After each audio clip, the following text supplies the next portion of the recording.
Lo tengo, I have on the set neck, and it's only uno que va a hablar de esto, o el otro después, set neck.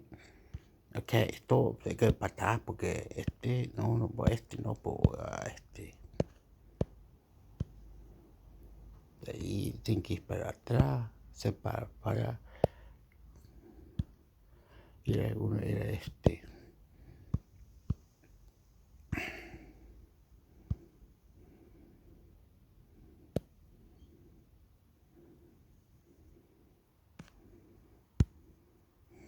está grabando, ¿cierto? Which recording, isn't it? It's in English. Fuck it. Come on, wow. What do you do? Wow. I love you. Artificial intelligence could steal your restaurant job. Here's how ZDNet. While IT upends the art world, AI-powered technology is sweeping through another industry, fast food. Technology powered by AI has been used in restaurants for some time to improve Fuck you. customer experience and monitor Fuck off. internal expenses. Now, AI-powered voice bots will be putting in your orders. Taco Bell's parent company, Yum Brands, recently shared that it's testing an AI-powered conversational bot that takes orders in the drive-through lane. 6. The AI voice bot could help the chain potentially automate ordering, according to Business Insider. Meanwhile, earlier this year, Popeyes and Panera Bread began partnerships with OpenCity, the startup touting an AI-powered drive-through voice assistant. Its name is Tori, and it claims to help improve order accuracy, decrease food wait times, and increase food sales. Also, would you eat food cooked by a robot? You might have to soon, according to a Popeyes location that uses Tori. Drink sales increased by 150%. As Tori offers customers high-margin menu items, restaurant owners think Tori to their restaurant's POS or kiosk system, eliminating the need for a worker to take and place orders. Then, the customer drives to the window and receives their order, which, according to OpenCity, is correct 100% of the time. AI-powered voice bots like Tori will join other tech used in quick service restaurants. Tori is a front-of-house employee, viewed over robotic restaurant workers cook, clean, and serve food. Robotics and AI in the food industry are a direct result of a crippling labor shortage.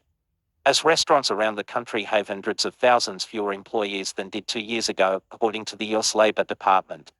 Other uses for AI in the restaurant industry include leveraging AI-powered vision to monitor drive-through efficiency. Companies like Aplane fight their services to help restaurants mitigate lost revenue due to customers leaving the drive-through because of long wait times. Companies like Starbucks understood the monetary value of adopting AI years ago when it launched its mobile app in 2011. As the app grew, Starbucks integrated ItBrew, its AI-powered management system that personalizes customer recommendations, eliminates time-consuming tasks for employees, and gathers data to help create new products. Also, Mushroom Meat and Robot Chef, Chipotle vision for the future of fast food. You know, I think of it as a rip-off. He's doing ahead eating bucket. We don't know internet. We don't know internet. What's setting? What's this? YouTube, hector, love, bro. My brains are walking up. Nothing worked. I don't like this. This could be corrupt. Interceptor. Eject. Oh, se fue. Se fue, mira, Mauricio. Se fue. Se fue, Mauricio. Otra vez acá. Otra vez aquí, mira, Mauricio. Dice que lleva 4 minutos. Una línea con. Ok, está grabando. No lo entiendo. What is doing anyway? Shoot. I can also help restaurants reduce waste. Oops. Relax, relax, relax, relax. Combine good plainness, relaxing. Breathing in, breathing out. Into the feeling that you feel safe and nice, good in you too, people. Oh, I love you. Very nice person, personality. Love that sport person. Waste, which helps decrease food costs and the burden of food waste on the environment. Companies like Winnow deliver AI-powered software to help restaurants decrease their food waste. They created a kitchen tool called Winnow Vision, which monitors what food is thrown in the trash and automatically collects that data. It uses that data to notify kitchen staff of at the love of the spirits. International Computer Network. How much of what food is being wasted throughout the day? And eventually, the company says Winnovision will achieve full automation and decrease food waste by up to 70%. Robotics and AI are becoming increasingly integrated into the food and beverage industry, more than most people are aware of.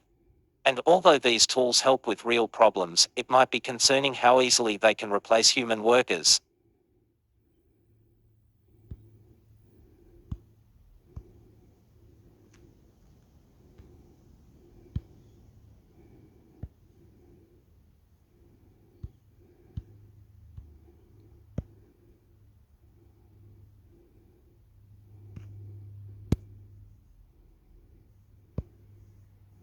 Low-code and no-code apps spur new job descriptions for software developers. ZDNet.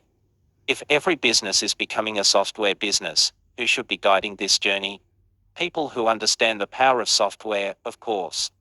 As business users build more of their own interfaces and even back-end apps, software developers will see their roles increasingly elevated from coders to advisors to their businesses on digital strategy. As every company evolves into a software company, those adept at software will guide their businesses into this. But China or something, or anyone in the world, scientific or not scientific, government or not government, how they producing bit by bit to make a computer, bit by bit make a phone, bit by bit, how it works bit by bit in the computer. What it means to have an economic selling computers, phones, electrics, TV, and all this, a market out that incredible business, multimedia, different forms of making money in one way, do to the other. Facebook, YouTube, the settings, getting new ideas, boom, boom, all blowing it up, getting settings, where they pay a little bit, this or not, this subscribe or not subscribe. Yeah, YouTube, boom, fantastic. Where are you? How are you? Where we're going forward to the future. Going forward to the future. Maximize it, make it boom, make it boom, make it boom. Reply, listen, reply, subscribe, share it. This new state of existence, a software culture, if you will. With more application development going to the business, software developers should expect to see the following changes in their job descriptions. Digital business strategic advisors, security and governance overseers, ecosystem designers, and problem solvers. Digital mental health issues, body and mind, sport, kiss me. facilitators and innovators. Listen and reply. Digital consensus builders, even with many across the business building their own app. Professional developers will have a role overseeing the overall architecture, building the base platform, leveraging cloud resources thoughtfully, and setting the standards and rules. Face Idea Meta, Global Vice President at Lexmark International. We see this in the case of designing portals, because it involves interconnections with other parts that may fall outside the purview of citizen developers. Also, low-code is on the rise. Should developers worry? Not that this transition will happen overnight. Right now, low-code/no-code development is still in its early stages and likely to be relegated to specific areas of the data center or business. Low-code and no-code is increasingly gaining traction, but is still immature relative to other business applications, says David McIntyre, Engagement Director of Application Managed Services for Capgemini Americas. The use of citizen developers to build new application on low-code/no-code platforms is also in a nascent stage. Companies are leveraging low-code and no-code platforms to address specific workflow and business process automation requirements, but it is still primarily viewed as a point solution rather than as an enterprise-wide platform, McIntyre adds. As with any technology project, low-code and no-code implementation requires a well-thought-out strategy that is born out of internal organization consensus. Shafniel Keen, Field CTO at Smart Communications. For example, organizations need to carefully map out items like product ownership and version control, among other pain points. In addition, many organizations face governance challenges around their low-code and no-code initiatives as well. For example, while low-code and no-code empowers non-technical staff, it can create unintended consequences around things such as security. Thus, clear governance and communication channels need to be in place to allow for low-code and no-code solutions to take hold, but in a way where there is oversight and visibility around what is being built, why, and by who. It's also notable that low-code and no-code tools will never be sufficient to do the heavy lifting required of today's digitally driven enterprises. It is still very much involved in this process, especially when it comes to security and governance, says Stuart Tchaikovsky, Visual Analytics Product Manager at AXIS. You need access control over these tools. In addition, he adds, there are problems out there that require developers to innovate and solve a problem with utmost efficiency, something that a low-code or no-code application can't always do. Just like the ATM never replaced the bank teller, low-code and no-code will not replace the developer. If anything, their roles will become even more critical to solving the business's hardest problems. Professional developers are still required to build and maintain the platform and citizen-developed applications, integrations into the broader ecosystem as well, says McIntyre. This ensures that citizen-developed applications meet company standards around regulatory compliance, data, and security. Professional developers are always going to be needed. Low-code/no-code simply gives developers more time to work on cutting-edge solutions. Said Tchaikovsky adds. Also, remote work habits are changing again and staff can focus on broader, enterprise transformation initiatives. In addition to maintaining the platforms themselves and building interfaces between low-code platforms and the broader ecosystem, says McIntyre. Its staff also frequently become the centralized managers of the developed applications.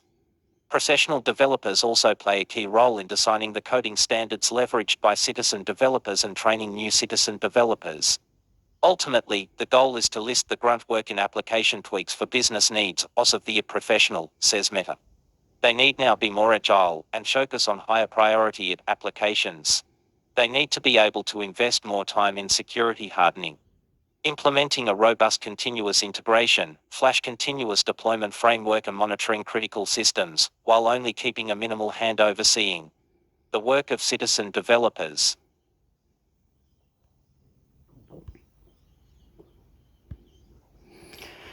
Low-code and no-code apps. A fair new job description for software developer. Well, some apps want to ask for your information and stuff, and you want to feel uncomfortable in yourself, and you want to be nice, be good, clap your hands, move your body around, clap your hands, move your body around, tripped out, oh, tripping balls. But different apps have different information they can get out of you, and ideas and things like that.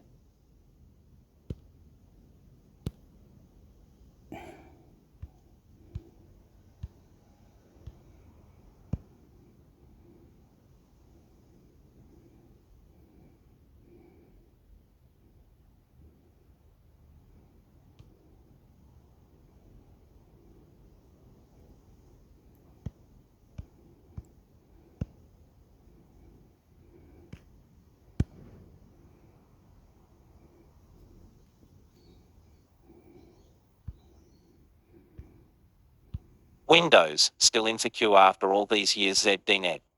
For longer than some of you have been alive, I've been preaching the gospel of using more secure desktop operating systems. You see, Windows has been insecure since 1985 as Windows 1.0, really an MS-DOS extension, rolled out the door. Then, as now, there were more secure options. Then it was Unix desktop operating systems. Today it's Linux desktops. Why hasn't Microsoft ever gotten its security act together? The fundamental problem is that Windows was never, ever meant to work on a network. It worked as a standalone PC operating system. And even today, 37 years later, the same pre-internet problems keep showing up. Unix and Linux started with the premise that there's more than one user on the system, and you need to secure accounts and programs from other users, local or remote. This has served these operating systems well. In addition, the developers from Redmond may say they rewrite Windows code from the bottom up to make it more secure. But they don't. Take, for example, Microsoft recently patched zero-day remote code execution Windows scripting languages remote code execution vulnerability. CVE 2020-41128 with a common vulnerability scoring system CVFS rating of 8.8, it's a baddie. This is a Windows JavaScript scripting language security hole. Specifically, it's a hole in Internet Explorer IE11's JScript 9 JavaScript engine. Also, hackers are still finding and using flaws in Internet Explorer. It's a nasty one. It affects every version of currently supported Windows. That includes everything from Windows 8.1 to all the various Windows.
Motherfucking female.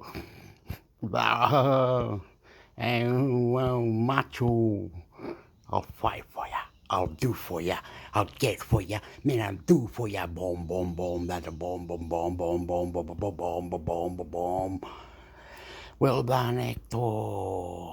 Hector is my name. Intermix Hector, intermix Hector, intermix Hector, intermix Hector. Bam, bam, bam, bam, bam, bam. I'm having fun, man. Enjoying it. I love it. Hector's good shit, man.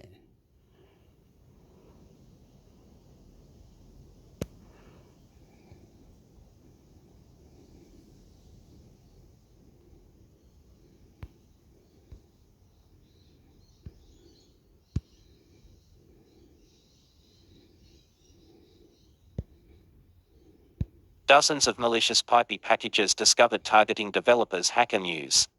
I think a proper way to solve this issue, not specific to Python but languages running in a VM in general, would be to have some sort of language support where you specifically define what access rights, flash system resources you allow for any given dependency.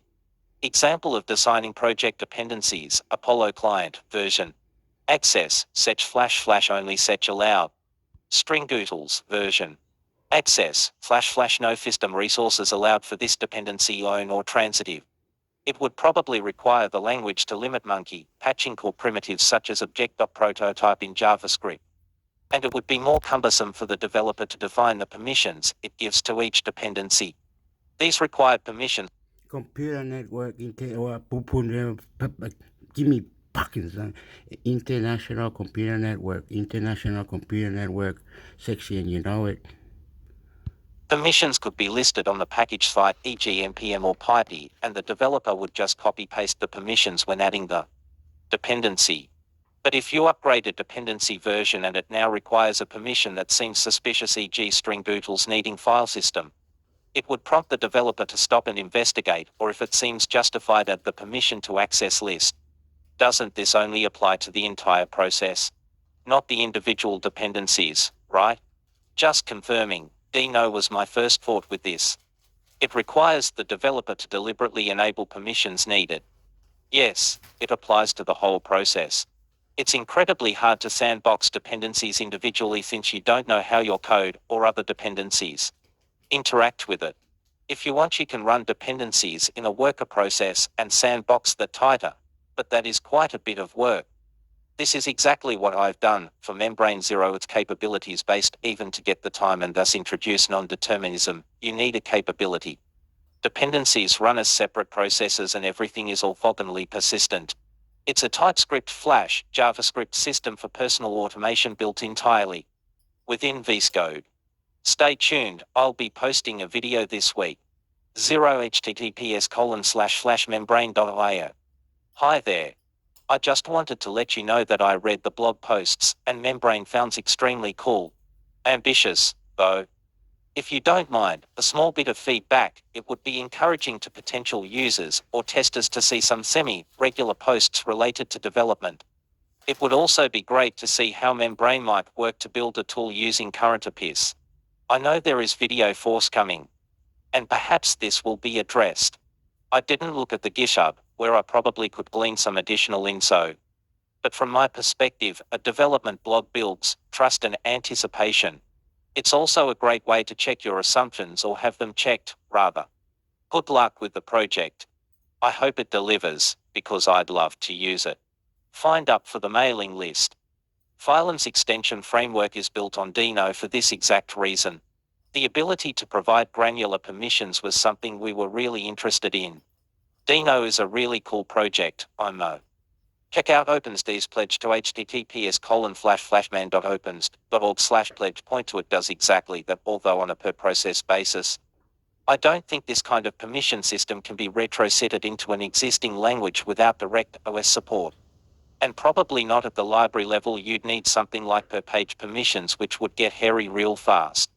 Indeed. If your dependencies are able to be command line programs that are shell scripted together, then you can in fact have an access policy on a per dependency basis using the pledge.com program linked on my website. So shell scripters rejoice. But it gets better. If you build Python in the Cosmopolitan lib repository, git clone https://github.com/jart/cosmopolitan cd cosmopolitan. Build bootstrap make.com j80 third party Python python.com, then you can use cosmo.pledge directly from Python. $o third party Python python.com.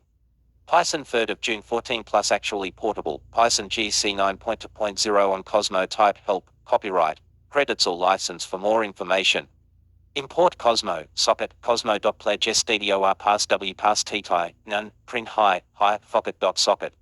Trace back most recent call last, file std in line 1 in module file ship, flash.python flash, socket.py, line 144, in underbar init underbar.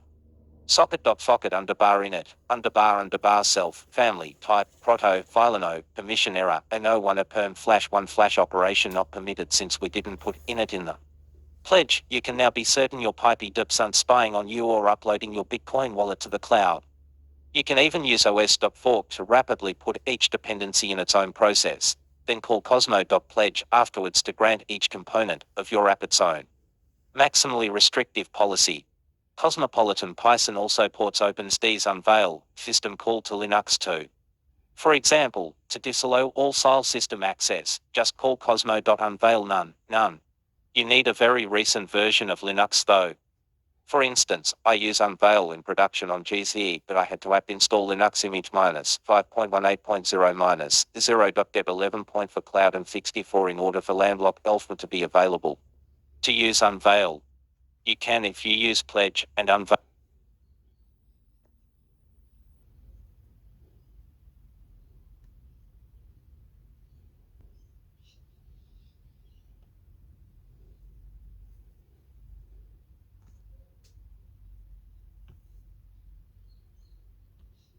Ancient grammatical puzzle solved after 2,500 years.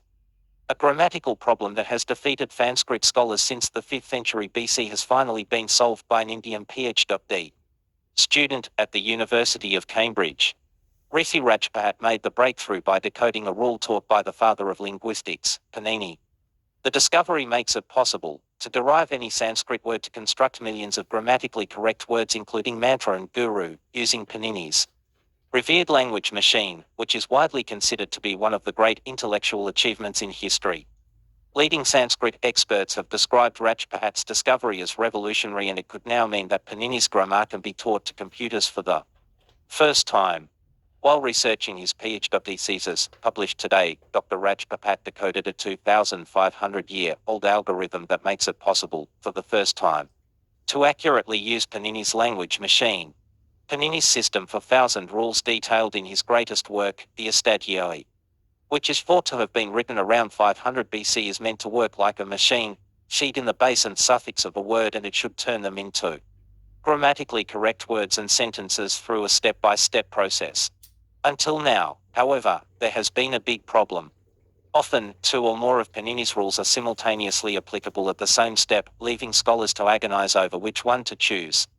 Solving so-called rule conflicts, which affect millions of Sanskrit words including certain forms of mantra and guru, requires an algorithm. Panini taught a meta rule to help us decide which rule should be applied in the event of rule conflict, but for the last 2,500 years, scholars have misinterpreted this meta rule, meaning that they often ended up with a grammatically incorrect result. In an attempt to fix this issue, many scholars laboriously developed hundreds of other meta rules, but Rajpapat shows that these are not just incapable of solving the problem at hand, they all produce too many exceptions but also completely unnecessary. Rajpapat shows that Panini's language machine is self-sufficient. Rajpapat said, Panini had an extraordinary mind and he built a machine unrivaled in human history. He didn't expect us to add new ideas to his rules. The more we fiddle with Panini's grammar, the more it eludes us. Traditionally, scholars have interpreted Panini's meta rule as meaning that in the event of a conflict between two rules of equal strengths, the rule that comes later in the grammar's serial order wins. Rajpapat rejects this, arguing instead that Panini meant that between rules applicable to the left and right sides of a word respectively, Panini wanted us to choose the rule applicable to the right side. Employing this interpretation, Rajpapat found Panini's language machine produced grammatically correct words with almost no exceptions. Take mantra and guru as examples. In the sentence Deva Prasanna Mantra, the gods Deva are pleased Prasanna by the mantras mantra, we encounter rule conflict when deriving mantra by the mantras. The derivation starts with mantra plus bish. One rule is applicable to left part, mantra, and the other to right part, bish. We must pick the rule applicable to the right part, bish, which gives us the correct form, mantra. In the sentence Jainanam Dayat Gurana, knowledge Jainanam is given by the Guru Gurana, we encounter rule conflict when deriving Gurana by the Guru. The derivation starts with Guru plus a. One rule is applicable to left part, Guru, and the other to right part, we must pick the rule applicable to the right part, a, which gives us the correct form, Gurana. Eureka moment. 6 months before Rajpapat made his discovery, his supervisor at Cambridge, Vincenzo Vergiani, professor of Sanskrit, gave him some prescient advice: if the solution is complicated, you're probably wrong. Rajpapat said, I had a eureka moment in Cambridge. After 9 months trying to crack this problem, I was almost ready to quit. I was getting nowhere. So I closed the books for a month and just enjoyed the summer, swimming, cycling, cooking, praying and meditating. Then, begrudgingly, I went back to work, and within minutes, as I turned the pages, these patterns started emerging, and it all started to make sense. There was a lot more work to do, but I'd found the biggest part of the puzzle. Over the next few weeks I was so excited. I couldn't sleep and would spend hours in the library, including in the middle of the night, to check what I'd found and solve related problems. That work took another 2.5 years. Significance Professor Vincenzo Vergiani said, my student Risi has cracked it. He has found an extraordinarily elegant solution to a problem which has perplexed scholars for centuries. This discovery will revolutionize the study of Sanskrit at a time when interest in the language is on the rise. Sanskrit is an ancient and classical Indo-European language from South Asia. It is the sacred language of Hinduism, but also the medium through which much of India's greatest science, philosophy, poetry and other secular literature have been communicated for centuries. While only spoken in India by an estimated 25,000 people today, Sanskrit has growing political significance in India and has influenced many other languages and cultures around the world. Rajpapat said, some of the most ancient wisdom of India has been produced in Sanskrit, and we still don't fully understand what our ancestors achieved. We've often been led to believe that we're not important, that we haven't brought enough to the table. I hope this discovery will infuse students in India with confidence, pride and hope that they too can achieve great things. A major implication of Dr. Rajpapat's discovery is that now that we have the algorithm that runs Panini's grammar, we could potentially teach this grammar to computers. Rajpapat said, computer scientists working on natural language processing gave up on rule-based approaches over 50 years ago.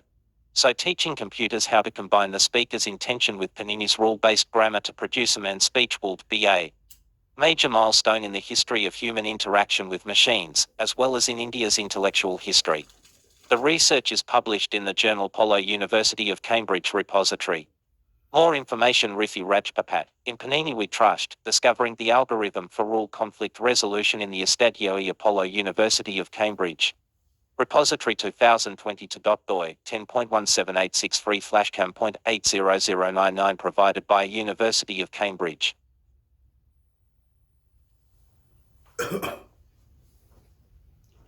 Then he cut out, did it?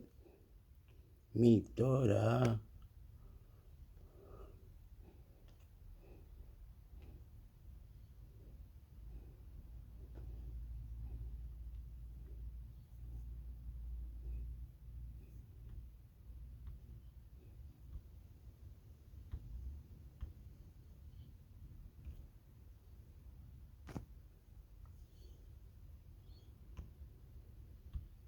GitHub Atom Flash Atom, the hackable text editor. Atom and all repositories under Atom will be archived on December 15, 2022. Learn more in our official announcement. Atom is a hackable text editor for the 21st century, with one electron and based on everything we love about our favorite editors. We designed it to be deeply customizable, but still approachable using the default configuration. Visit atom.io to learn more or visit the Atom forum. Follow at Atom Editor on Twitter for important announcements. This project adheres to the Contributor Covenant Code of Conduct. By participating, you are expected to uphold this code. Please report unacceptable behavior to atom@github.com. Documentation if you want to read about using Atom or developing packages in Atom. The Atom Flight Manual is free and available online. You can find the force to the manual in Atom, /flightmanual.atom.io. CP reference for developing packages is also documented on atom.io. Installing prerequisites Git macros download the latest Atom release. Atom will automatically update when a new release is available. Windows download the latest Atom installer, .atomctop.exe 32-bit. For 64-bit systems, download tomfatops 64.exe. Atom will automatically update when a new release is available. You can also download Atom Windows.zip 32-bit or Atom 64 Windows.zip 64-bit from their releases page. The .zip version will not automatically update. Using Cocoa80, run Atom to install the latest version of Atom. Linux Atom is only available for 64-bit Linux systems. Configure your distribution's package manager to install and update Atom by following the Linux installation instructions in the flight manual. You will also find instructions on how to install Atom's official Linux packages without using a package repository. Though you will not get automatic updates after installing Atom this way. Archive extraction. An archive is available for people who don't want to install Atom as root. This version enables you to install multiple Atom versions in parallel. It has been built on Ubuntu 64-bit, but should be compatible with other Linux distributions. Install dependencies on Ubuntu. Sudo apt install git libation to libcol for libgbm1 libcrypt20 libgdk3-0 libnotify for libnss3 liblib 2.0 bin xdg utils libs 11xcb1 libxcb dry 3-0 libxf1 libxdfdc libscaval1 download command 64.tar.gz from Atom releases page. Run tar-xs atom and 64.tar.gz in the directory where you want to extract the Atom shoulder. Launch Atom using the installer datom command from the newly extracted directory. The Linux version does not currently automatically update, so you will need to repeat these steps to upgrade to future releases. Building Linux macOS Windows, discuss Atom on a sub-discussions license mid. When using the Atom or other GitHub logos, be sure to follow feature sub-logo guidelines.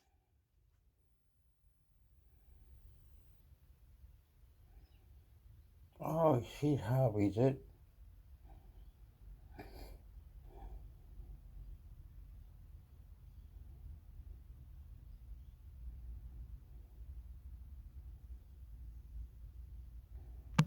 Sorry. Security. AI. News.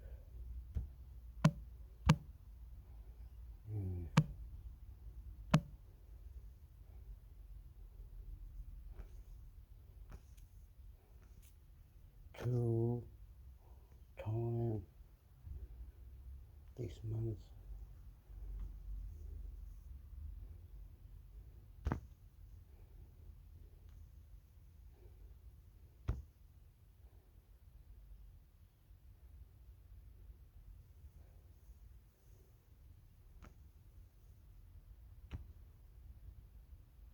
Prepare for post-biometric security amid AI cyber attacks. Trafficom biometric update. A familiar voice on the phone or a familiar face in a video chat will no longer be sufficient grounds to prove the identity of an individual and therefore should not be trusted anymore. As cyber attackers employ more AI capabilities and such attacks become more widespread, existing security provision including biometrics may no longer be sufficient, argues a succinct and highly accessible report by the National Cyber Security Centre at Trafficom, the Finnish Transport and Communications Agency. Fire will have to be fought with fire. The security threat of AI-enabled cyber attacks (PDS) collates current knowledge on the deployment of artificial intelligence in attacks. It finds that at present, AI is used in a limited way to enhance certain tactics, and likely only by nation-state attackers. Soon it will inevitably allow far greater automation, information and social engineering. It will become cheaper and easier to implement. It may even be used alongside traditional attacks, by triggering many of the rules that are handled by human operators. A conventional cyber attack could be run in parallel to a decoy attack and may go completely unnoticed. Biometric authentication methods may become obsolete because of advanced impersonation techniques enabled by AI, summarizes the report. AI machine learning can be put to task studying an individual and then spoof his or her biometrics, such as face and voice, but also any behavioral biometrics, such as keystroke patterns, eye movements and device motion used in authentication. It can even learn password habits to guess a particular password. Certain security processes will become deprecated when they are found to be insecure in the face of AI-enabled attacks, states the report. This will likely be the case for voice authentication methods over phone calls, as well as many other biometric or behavior-based authentication methods, which, while being convenient, can be easily spoofed by AI generation techniques. Deepfake detection capabilities are also developing, such as reverse modeling of speech which shows that the sound cannot have been produced by human physiognomy, even if the audio initially sounds exactly the same as the victim. The current styles of defense will have to evolve to combat traditional attack, but entirely new AI-based defenses will also be needed. Human security staff will still be needed for ethical control, finds the report. Defenders may be bound by regulation, such as the EU's AI Act. Attackers will not. Although research is starting to address such attacks, there is no effective solution to counter them yet. There are also no solutions available to prevent side-channel, credential theft attacks that can learn and reproduce human behaviors, used in implicit key logging. Article topics are biometric authentication, biometrics, cybersecurity, fraud prevention, identity verification, spoof detection, Trafficom.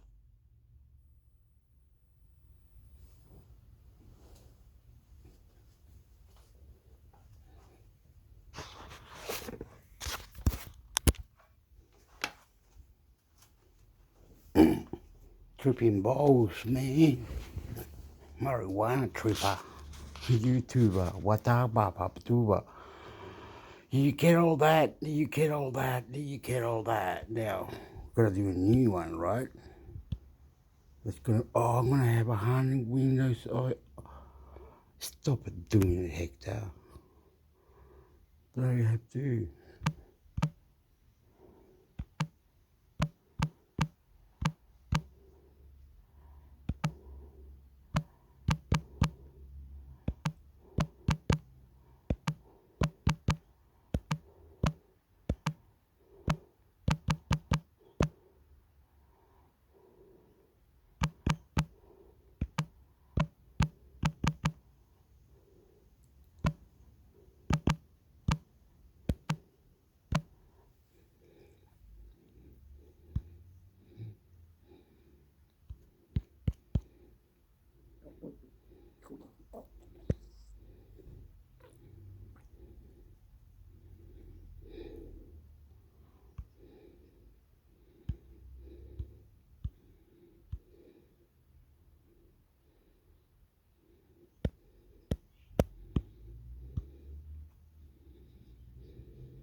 Why study cybersecurity? Australian Cyber Security Magazine. Individuals and organizations must protect themselves from vicious online attacks, which threaten the privacy and information within devices. If these attacks are ignored and not Yeah, but if this international computer network, couldn't we protest and say you can't be selling that key card or that different cards, or you can't be earning money here, there, and everywhere, or internet security to pay for your news, and you can't be on Facebook. We kicked you out. Copyrights, all these laws. What the fuck is the laws of scientists, beautiful people understanding everything? not dealt with, it can have detrimental effects on And listen and reply, put a fucking question in it. Fucking be out there, fucking number one champion. I love your relationship, bad, good, ugly, fucking all going together, motherfucker. Love you all. YouTube, Facebook, share, fucking. I'm intermix hector YouTube. Intermix hector YouTube. on businesses and can cost a lot of money to fix. Cybersecurity provides many job opportunities within different avenues, including security engineering, network analyst, and InfoSec officers, to name a few. Like a relationship, international computer network, and fucking word meaning relationship. Opportunities are endless. This industry is important for the overall safety of private information, and having a job in Mixing the question to the question, internet news. this field can be very rewarding. Jobs in this industry can help defend private information, also allowing for personal growth in the field through the experience of International computer network, reply, listen, reply, opinion, fuck out. potential threats. New and old. What is cybersecurity? Cybersecurity is the way we protect devices such as smartphones, tablets, and computers from cyber attacks. Types of cyber attacks include malware attacks occur when you download suspicious attachments online. Phishing attacks occurring when a hacker sends fake emails or messages to steal malware or steal data, such as credit card information. Man-in-the-middle attacks occur when the hacker gets access to information between the device and the website server and takes over the IP address. This commonly occurs with insecure Wi-Fi networks. Password attacks occur when a hacker gains access to a password either through a common password or trying combinations.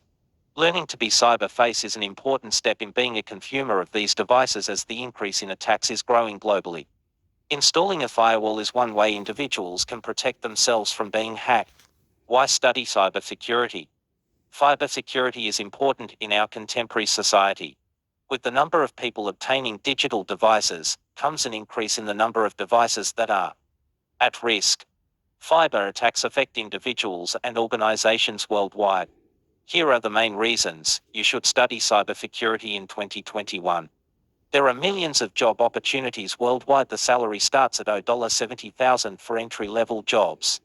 There are a variety of jobs available which allow you to choose an area you are interested in. You can have growth in your career with an ever-changing industry. Having a job in cybersecurity means there are plenty of jobs worldwide, allowing you to travel to other countries. This can be a very rewarding job, as you can help others as well as develop your personal growth. Job opportunities. Cybersecurity is a growing industry. This means that there is an increasing number of jobs worldwide. It is becoming necessary for many businesses to hire a cybersecurity expert to ensure the safety of their private information. Privacy is important in maintaining a trustworthy business, as clients want to know their information is secure. Clients are more likely to go elsewhere if they know their private information is at risk. Studying cybersecurity allows for several job opportunities. Jobs in cybersecurity have excellent employment opportunities and salaries. It is estimated there are 3,500,000 job opportunities in cybersecurity worldwide. The number of jobs has grown by 350%, with only 1 million jobs available in 2014. Organizations and individuals are becoming more aware of the importance of cybersecurity through many recent threats to the safety of information in the media. The growing number of devices in a technology-reliant world means there is more room for hackers to find a fragility and take advantage of it. Money. The number of jobs available in this industry and the growing need for cybersecurity experts are not the only reason this industry has money. The salaries are also quite generous. They start from approximately $70,000 with an average of around $97,000. Salaries depend on the specialization that you choose. Assistant vice presidents, director of cybersecurity, and chief technology officers are amongst the highest paying. Yeah, they do that. They do that, everyone. If you're from another country, say you're from Morocco, or say you're from Ireland or England or Germany or Africa, I don't know what country, but anyway, and what was the man you said? Oh yeah, they do this tax. This is called a government tax or something. The computer has to get that tax and then another tax. A little computer, phone, whatever, too. They're all marked, sell really well. Well, well advertised, very tight, very tight. Asking for the taxes that the country has given, so the computer got a tax, and then the warehouse got a tax, the shop got a tax, so they all got different taxes, right? It was really heavy at the end. Oh yeah, it was meant to be 1,000, and at the end it was 1,399, 4,000, $14,000, $14,000 or higher. You will get the best. If you don't pay $17,000, $1,700, $1,700, you gotta pay 1,700. 1,700, you get a good fucking deal. At approximately $0 to 100,000. Many governments. Why don't they bring their companies over to Australia, to Australia, to Australia? Fuck yeah. Governments are also putting money into this industry as it is and he said, love you, YouTube sexo. Oh, pampare. becoming a more important role in maintaining privacy online. Governments themselves, as well as other large organizations, are the most at risk for cyber attacks. Businesses have to take cyber attacks seriously. Larger companies that store the private information of their clients have a role in making sure that information is secure. Hiring a professional and training staff is key to maintaining security. Due to the necessity of skilled experts in the field, there is a shortage of talent. The high salaries are seen to attract people to these jobs, which are in demand. Wide variety of options. There are endless job specifications after studying for a degree in cybersecurity. Other degrees such as computer science and information technology also allow you to have the opportunity to get jobs in this area of expertise. This allows you to choose the area you are most interested in. Jobs range from analysts to directors. Okay. How do we get out of it, man?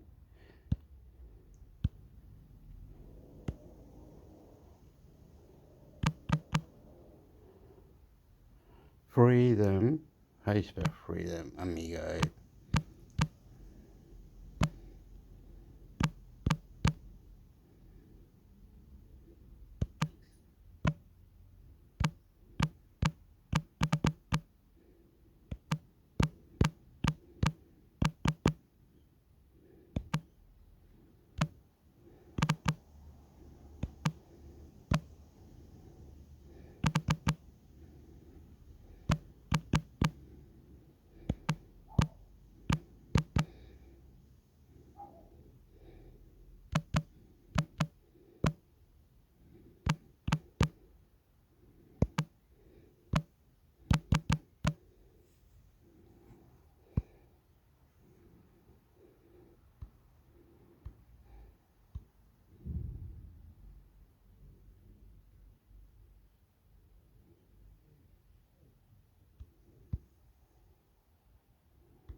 Canada convoy protest Wikipedia.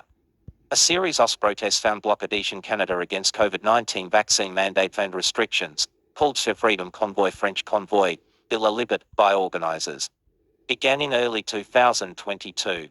The initial convoy movement was created to protest vaccine mandates for crossing for a United States border, but later evolved into a protest about COVID-19 mandates in general, beginning January 22.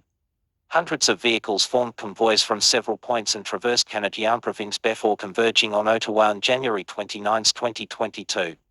With a rally at Liam and Hill, the convoys were joined by thousands of pedestrian protesters. Several off-food protests blockaded provincial capitals and border crossings with the United States. Canada convoy protest. Protesters in front of Liam and Hill on February 1, 2022. Top vehicles lined up on Wellington Street January 28. Bottom left, supporters greet a truck on an overpass in Merritt, British Columbia. Bottom right, date January 22, 2020 to 2022 to 1-20 to February 23, 2020 to 2022 to -23 1 month and 1 day. Location Canada caused by COVID-19 pandemic in Canada. COVID-19 vaccination mandates in Canada. 1 goals. Abolition of federal and provincial COVID-19 mandates in Canada. Methods convoy protest over major Canadian highways. Demonstration at Liam and Hill status.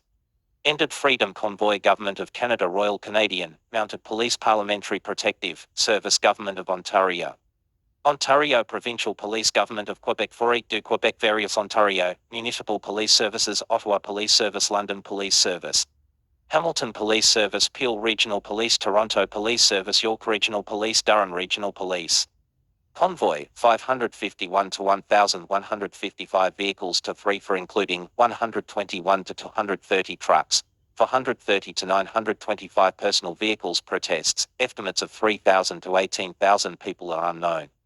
Injuries 6 arrested to 170 to fined to 1,600 plus 21 economic loss estimates of up to $6 billion 20 to 23.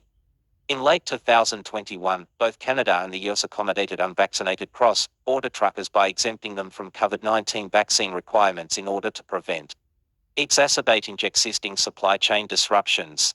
The exemptions in Canada ended on January 15, 2022, and the US exemption ended on January 22, 2022. Of the 120,000 Canadian licensed truck drivers who regularly serve cross-border routes, approximately 85% were already vaccinated against COVID-19 by January. An estimated 12,000 to 16,000 Canadian truckers could be affected.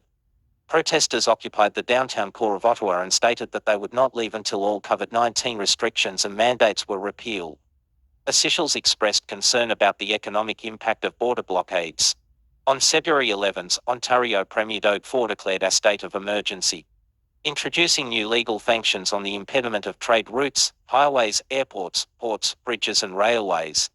Prime Minister Justin Trudeau and US President Joe Biden spoke on February 11 to discuss ending blockades at the border. On February 14, Trudeau invoked the Emergencies Act for the first time since its passing in 1988 between February 17 and 20. A large joint operation police presence in Ottawa arrested organisers and protesters, removed parked vehicles, and dismantled blockades from Ottawa streets. By February 21, most of the protesters had been cleared from Ottawa. The convoy was condemned by trucking industry and labour groups. Canadian Trucking Alliance stated that most protesters had no connection to trucking.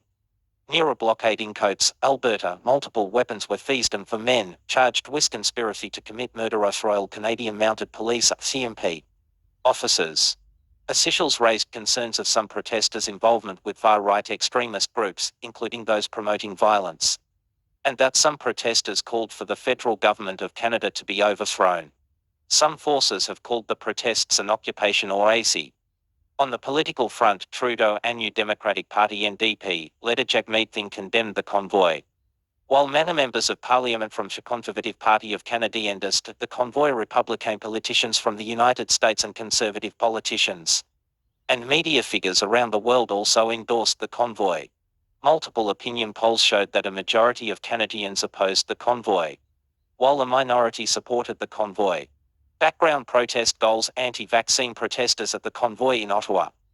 The protest called for the end of vaccine mandates in Canada during the ongoing COVID-19 pandemic. 26/27 One Freedom Convoy spokesperson Ben Dicta stated on Fox News that we want to get rid of the vaccine mandates and the vaccine passports. And that passport, that's the really concerning one. 28.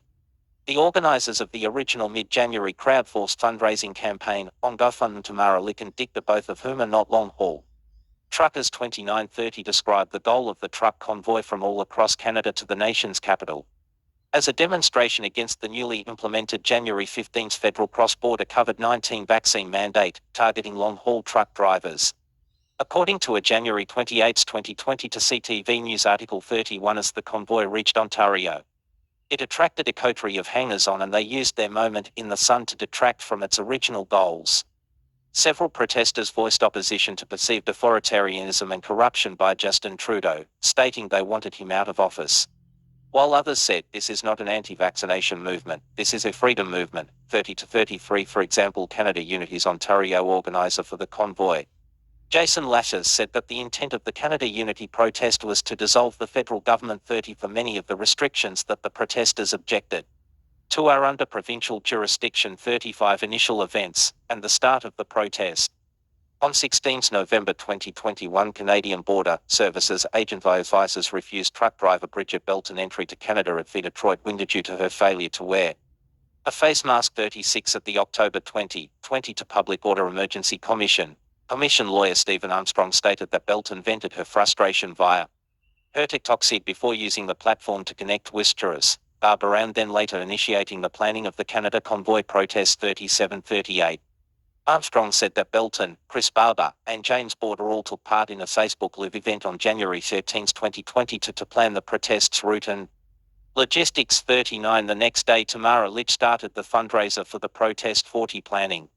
One of the main organisers behind the convoy, Canada Unity, acknowledged that they had planned to submit their signed Memorandum of Understanding. 41 to Senate of Canada Governor General Marie Simon. 40 to 43, described in the memorandum as the SCGGC. The memorandum, which was signed by James Border, his wife Sandra and Martin Brodman, was posted on the Canada Unity website in mid-December 2021 and publicly available. 41 until its February 8 retracts. And 40, for Border, whose name is at the top of a CTV News list of major players in the convoy, is the founder of Canada Unity. 45, CTV cited Border saying that he hoped that signed memorandum would convince Elections Canada to trigger an election, which is not constitutionally possible. In FISP, who the legal document, she called on the SCGGC to cease all vaccine mandates, re-employ all employees terminated due to vaccination status, and rescind all fines imposed for non-compliance with public health orders. 46, is this failed, the memorandum called on the SCGGC to dissolve the government and name members of the CU to form a Canadian Citizens Committee, which is beyond the constitutional powers of either the Governor-General or the Senate. The original memorandum contained no specific mention of cross-border truckers as it had originally been drafted and delivered over a month earlier, but then was reissued for the protest. 44, by February 8, there were 320,089 of the 1 million signatures on the memorandum Canada Unity had hoped for. 47a. February 8's article in Guardian on how the convoy was the result of coordination between conspiracy theorists. Unprecedented coordination between various anti-vaccine and anti-government organizations, including Borders, vowed that the protesters would remain until all their demands were met. Organizers sell to groundswell of fresh support for the move could trigger a new federal election. And investigations into Prime Minister Trudeau. 48, when questioned in a February 3 Power and Politics interview by a CBC reporter on whether he would negotiate with the core organizers, knowing purpose as stated in the memorandum, Conservative MP Kevin Ward dismissed the memorandum as nonsense, saying the organizers are frustrated like many Canadians in this country. 49. Tom Maritso, a self-declared spokesperson for the protest and an ex-military officer. 50, held a press conference on February 7, proposing the formation of a coalition with the Conservatives, NDP, and Bloc Québécois. 51. 50, to American influence a large Gadsden flag and a large fine with the words "We are suffering" are seen in a crowd in Ottawa on February 12, 2020. Justin Trudeau had called the convoy protesters a fringe minority. Ottawa's police chief Peter Slilly described a significant element of American involvement in the organization and funding of the convoys. 63, some of the donors participating in the protest GoFundMe campaign were from the United States. 54, and many used false names or remained anonymous. 55, the polarization of American politics meant that Obama-era Democratic operatives, like Bruce Hayman and Brett Braun, saw Trump's hand in the mess, as quoted in an article by news syndicate Canadian Press. 50, for CBC News and New York Times described the protests as a cause célèbre for the American right. 56. 57, the convoys and protests were widely praised and promoted by American conservative political figures 58-54 who have been accused of propagating exaggerated claims about the protest, or making unfounded claims about the roles and actions of Canadian authorities and politicians with respect to the protest. 59 The protest was endorsed by Trump, who, during his time in power, had regularly clashed with Trudeau over policy differences. 60 In response to the convoy, Trump referred to Trudeau as a far-left lunatic who has destroyed Canada and invited protesters to organize entre-social. His proposed social network. 61 Various commentators have called the Freedom Convoy an example of Canadian Trumpism. 62 Mark Carney, former governor of the Bank of Canada, strongly criticized the foreign involvement in the sedition in Ottawa, describing donors as foreign sunders of an insurrection who had interfered in our domestic affairs. 63 Fundraising started on January 14, 2022, through the crowdsourced fundraising platform GoFund. Listed as organizers were Tamara Lich, Secretary of Houston Separatist Maverick Party 64 and BJ Dicto, a 2015 federal Conservative Party candidate now associated with the People's Party of Canada. 29 The Maverick Party has denied involvement in the convoy and said it was not the recipient of any funds raised. 30 The convoy's GoFund raised over $5 million. January 25. On January 24, GoFund responded to questions by News stating funds raised would not be distributed until the fundraising organizers could demonstrate how the funds would be properly distributed. 65 On January 27, GoFund released the initial $1 million of the funds after the organizers had provided a distribution plan. 66 On February 2, GoFund flagged the fundraiser for review and paused donations, saying it was investigating to ensure the fundraiser was in compliance with the platform's terms of service. 67 The fundraiser had raised $10,096,500 from approximately 120,000 donors. 67-68 On February 3, the Canadian House of Commons Standing Committee on Public Safety and National Security (SECU) called on GoFund officials to testify before it, in order to respond to concerns about the origin of the funds raised and to ensure they would not be used to promote extremism. 69 Members of Parliament also called on Financial Transactions and Reports Analysis Centre of Canada (CINTRAC), Canada's financial intelligence agency, to appear before the committee. CBC News reported that a third of the donations were anonymous or used false names for the publicly visible part of the campaign in a futile attempt aimed to prevent doxing, and that commenters on the fundraiser claimed to be from the United States, United Kingdom, and other countries. 69 On the evening of February source, GoFund removed the campaign permanently for violating their terms of Further 70 71 70-73 specifically, because the protest violates its rules on violence and harassment. 74 A convoy fundraiser on the fundraising website GiveVenGo, launched after the GoFund removal, attracted over $8.2 million as of February 10, 75 76 77. The Attorney General of Ontario Soton was granted an Ontario Superior Court of Justice court order under Section 490.8 of SEC Criminal Code of Canada against GiveVenGo. 74 Toffrees the funds collected from two campaigns, Freedom Convoy 2022 inches $8.4 million and Adopted Trucker over $686,000 78-79 and prohibit their distribution. 77-70 For the court order binds any and all parties with possession or control over these donations. 78 The Mareva injunction was issued on February 17 by Justice Callum McLeod. 80 GiveVenGo funds go directly to campaign recipients, such as the Freedom Convoy campaign, so Canadian banks cannot interfere.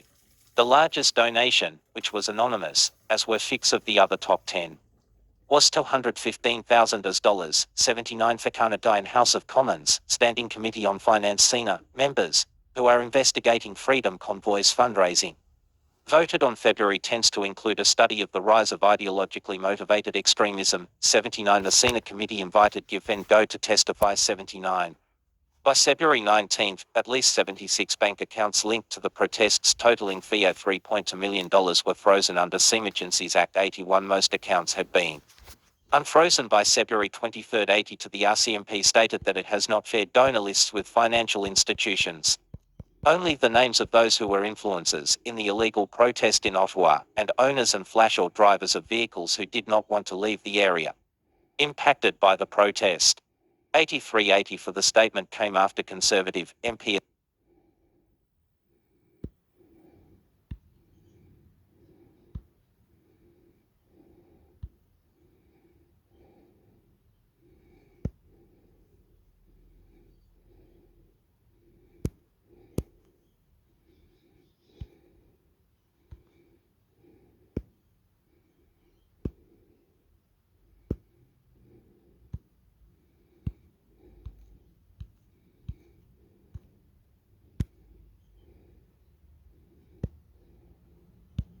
Human Rights Watch defending human rights worldwide. Protecting rights, Faving Lives. Human Rights Watch defends the rights of people in 90 countries worldwide, spotlighting abuses and bringing perpetrators to justice.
Qatar, FIFA World Cup ending without migrant remedy fund. Human Rights Watch. Europe, the 2022 World Cup is ending with no commitment from FIFA or Qatari authorities to remedy abuses, including unexplained death, that migrant workers suffered to make the tournament possible over the past 12 years, Human Rights Watch said today. The tournament's final match will be held in the glittering Lusail Stadium on December 18, 2022, which is Qatar's National Day, and also International Migrants' Day.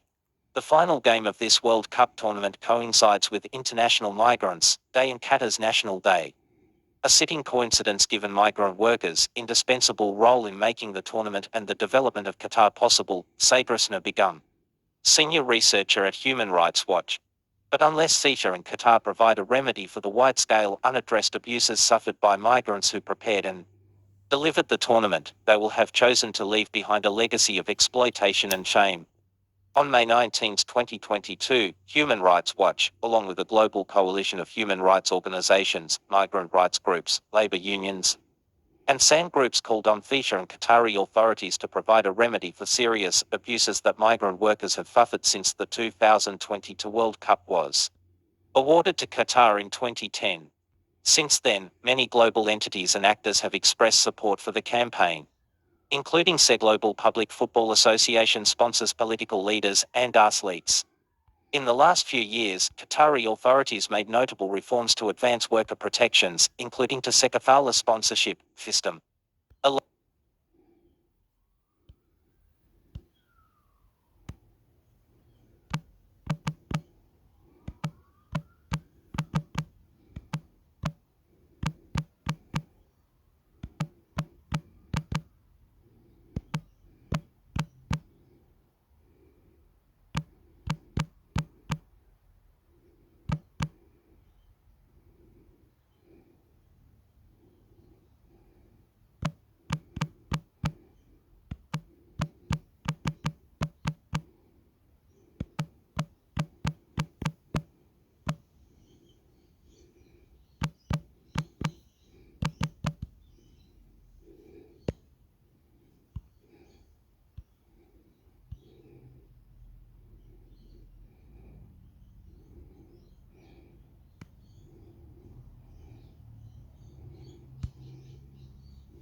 World Cup scams, fake hey cards, FIFA themed crypto coins targeting football fans.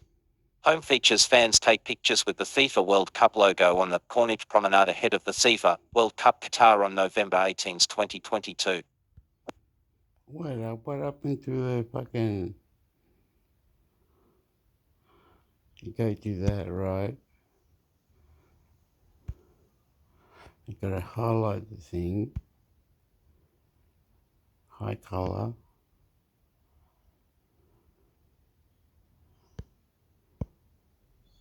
World Cup scams, fake hey cards, FIFA themed crypto coins targeting football fans. Home features fans take pictures with the FIFA World Cup logo on the Corniche Promenade ahead of the FIFA World Cup Qatar on November 18, 2022. Reuters, World Cup scams, fake hey cards, FIFA themed crypto coins targeting football fans. Published 29 November 2022, 1:10 p.m. GST. Updated 30 November 2022, 10:27 a.m. GST. Fiber criminals are targeting World Cup fans through unauthorized hair cards and FIFA-themed crypto tokens and coins. Fiber security researchers told Al Arabiya English. The hype around the global football tournament in Qatar has attracted audiences from across the globe, creating fertile ground for cyber criminals to exploit people on a large scale and find new ways to scam people online. A new report by cybersecurity firm CloudFake has found. For the latest headlines, follow our Google News channel, online or via the app. CloudFake researchers told Al Arabiya English that the top 3 cyber threats observed during the World Cup were hacktivists targeting Qatar-based organizations, FIFA sponsors and other FIFA-related entities, an increase in threat actors offering FIFA-themed crypto tokens and coins to defraud enthusiastic fans, and the unauthorized sale of hair cards. Shake and forged hair cards. Hair card is a mandatory, personalized document required by everyone attending World Cup matches in Qatar. Having a ticket to the World Cup is a prerequisite to acquiring a card. The cybersecurity experts urged people to only obtain one from the official website. We have observed cyber criminals selling hair cards to football fans.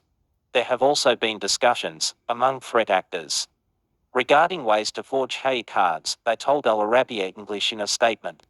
Due to the importance of these entry permits, threat actors began to sell Seiko cards to unsuspecting fans, who were willing to pay any price to obtain one. CloudFX found several Telegram channels selling hair cards for prices ranging from $50 to $150. However, in order to create these permits, the threat actors asked buyers for their valid IDs, including passports. We want to know something important.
Qatar Australian Government Department of Foreign Affairs and Trade.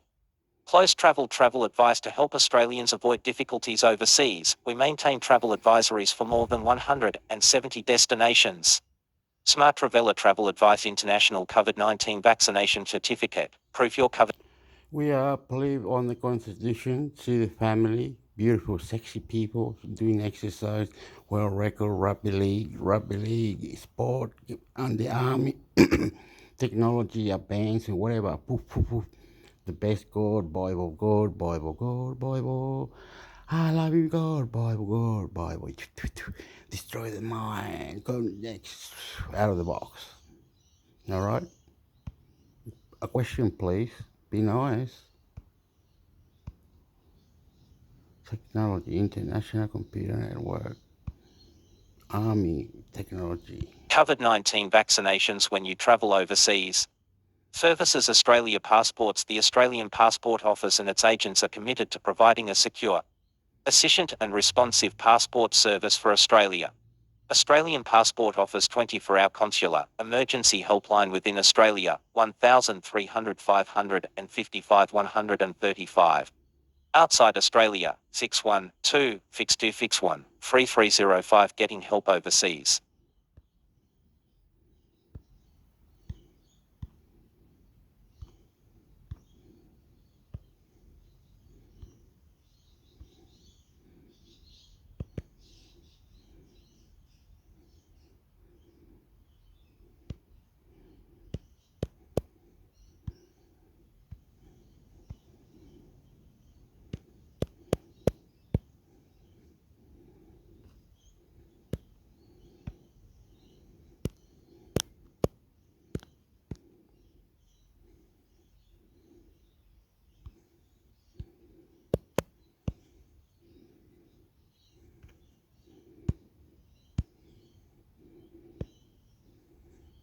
Yuri Ivanovich Borisov.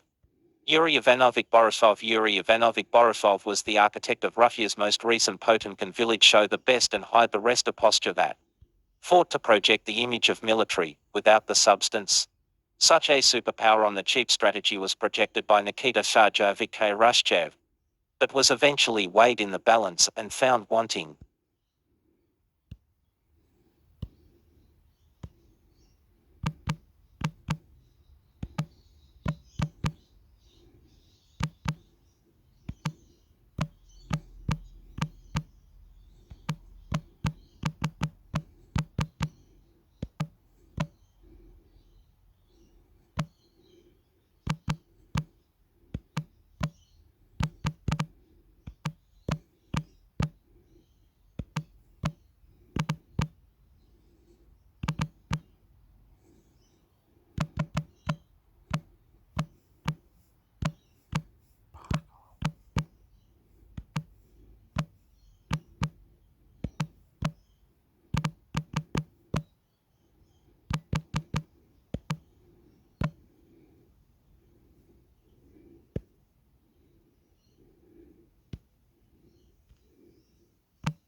Holmes and P. Global Market Intelligence.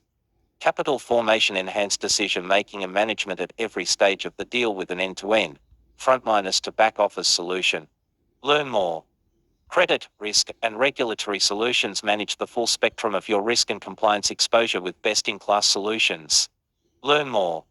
Data and distribution. Global data on the companies, industries, and markets that matter to you, delivered when and how you need it. Learn more. ESG and sustainability. In-depth data, analytics, and expert advisors to guide you on your ESG journey to a sustainable future. Learn more. Assure Solutions harness the analytics, advisory solutions, and industry benchmarks to identify the right opportunities. Learn more. Leveraged loans. Work with a trusted partner to simplify and gain new insights throughout the leveraged loan lifecycle.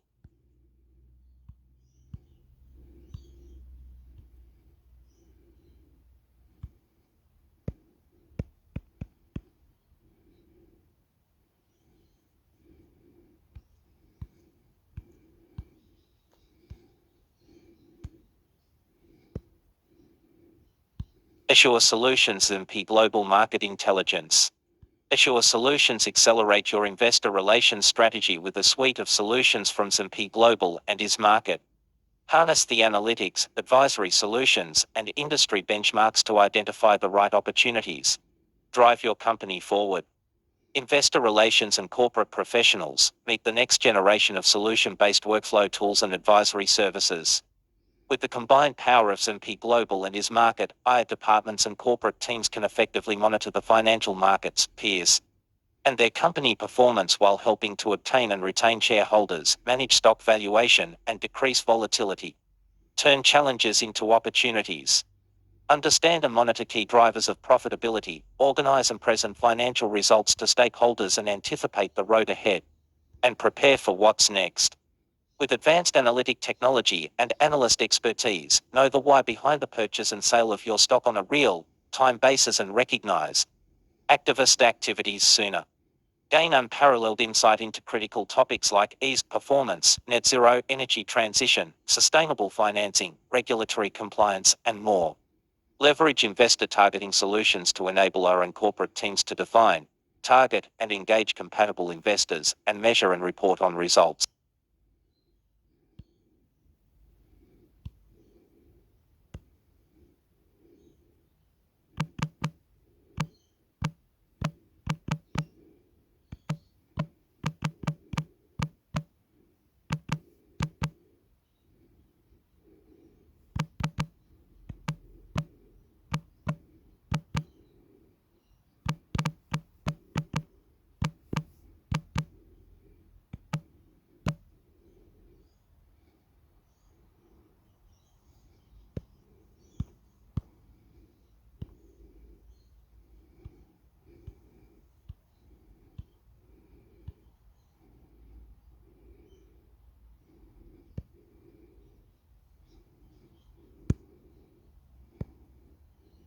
Bible verse of the day: God is closer to us in dark times, says Phase Leader Sox News. Published December 8, 2020 to 6 AMS. Bible verse of the day: God is closer to us in dark times, says Phase Leader. Florida Rabbi says God accompanies us in good times and in bad, even when I walk in the valley of the shadow of death. I will share no evil, for you are with me, your rod and your staff, that comfort me. Psalms 23:4. This is one of the most beloved and well-known psalms in the Old Testament, according to faith leaders.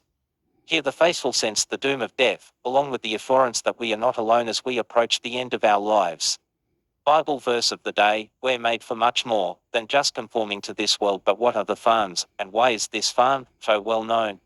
The Psalms comprised the ancient hymnal of God's people, according to Insight.org, a website that shares teachings from the ministry of well-known pastor and Christian broadcaster Chuck Swindoll. The poetry was often set to music, that Force also says. Psalms of lament express the author's crying out to God in difficult circumstances. Psalms of praise, also called hymns, portray the author's offering of direct admiration to God. Doc. The Psalms express the emotion of the individual poet to God or about God, says the website. Different types of psalms were written to communicate different feelings and thoughts regarding a psalmist's situation, it says as well. Psalms of lament express the author's crying out to God in difficult circumstances, the website adds. Psalms of praise, also called hymns, portray the author's offering of direct admiration to God. Bible verse of the day: as Jesus did, the faithful are called to serve people with compassion. Thanksgiving psalms usually reflect the author's gratitude for deliverance from God, it notes. Other types of psalms are referred to today as wisdom psalms, royal psalms referring to Israel's king or Messiah, victory psalms, law psalms, and songs of Zion. The site points out, God is closer to us in our dark times, said Rabbi Pinchas Taylor of Plantation, Florida. Stock.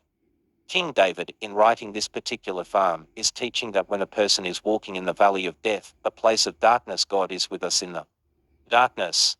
That's according to Rabbi Pinchas Taylor, founder of the Ark Torah study and coaching program based in Plantation, Florida.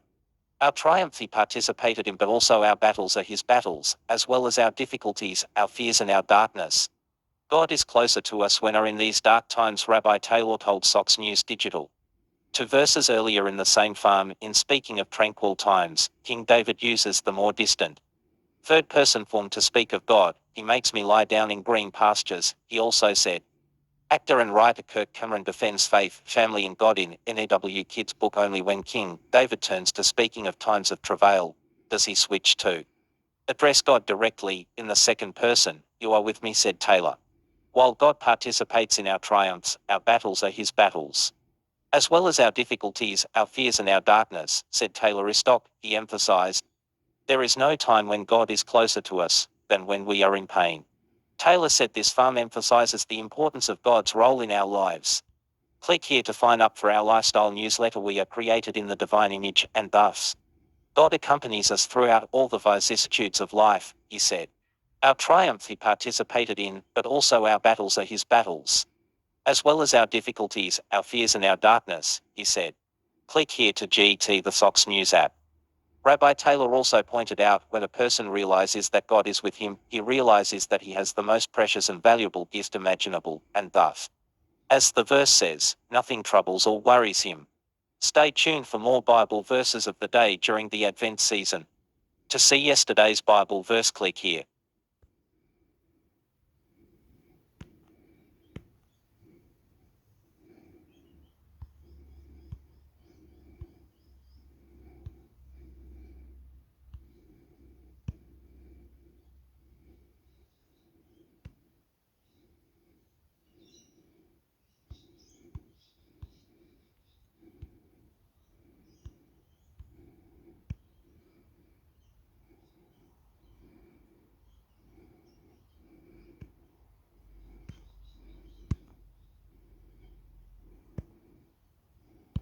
Shopping for Made in America products for Christmas. Here are 3 companies to check out. Socks News. Holiday shopping is in full swing right now. Representatives from some American-made businesses joined Socks and Friends weekend on Saturday to reveal some strong gift ideas made right here in the USA, with shipping and labor costs skyrocketing as the holidays near. Shoppers can buy from these small businesses right here in America. Where to buy user-made Christmas gifts this year? For the cess in the house, check out 360 Cookware business based in Wisconsin. Founders Beth and Brian Hurley joined the program to discuss why their products make a great purchase. 360 Cookware is a premium cookware company based in Wisconsin. Socks News: "It's the last pan you'll ever buy," said Brian Hurley. The 360 cookware products are multi-ply with 3 layers, including a stainless outer layer and an aluminium middle layer for heat conductivity, and they have no coating. The bakeware is also non-stick, perfect for baking a holiday dessert. Holiday shopping: best tips for saving money this season from a retail expert. Bakeware is amazing. The cookies always come out nice and perfect, said Bess Herb.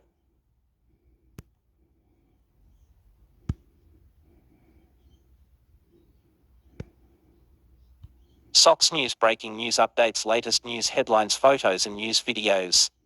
New terms of use, new privacy policy, do not sell my personal information, closed captioning policy, help contact us. This material may not be published, broadcast, rewritten, or redistributed. Copyright Fine 2022 Socks News Network, LLC. All rights reserved.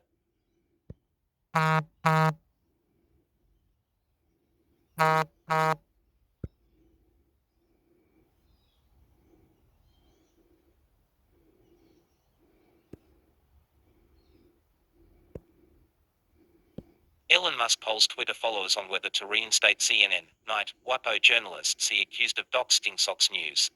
After several prominent media critics of Twitter owner Elon Musk were banned from the platform without explanation on Thursday, an explanation was eventually offered. In a series of tweets, Musk fed the journalists, including CNN correspondent Donny O'Sullivan, New York Times technology reporter Ryan Mack, Washington Post reporter Drew Howell, The Intercept journalist Micah Lee, Mashable writer Matt Binder, former MSNBC host Keith Olbermann, and former Vox journalist Aaron Rupar allegedly violated the platform's new policy not to share location information. Musk defended his decision to suspend the journalists and said they would remain off the platform for 7 days. The second installment of Elon Musk's so-called Twitter files shed light on the company's practices of secretly blacklisting certain tweets. Getty Images. Hours later, Musk polled his 121,600,000 followers on whether the journalist should be reinstated. Twitter files revealed junior employees stood against Trump ban, warned of slippery slope. Unsuspend accounts who doxed my exact location in real time. He asked, with a poll of options: now, tomorrow, 7 days from now, or longer. Musk scrapped the poll after 43% said the account should be reinstated and 57% collectively said they should remain suspended. He then launched a new poll with just 2 options: now or in 7 days. The now option was ahead, 57% to 43%, with over 850,000 votes.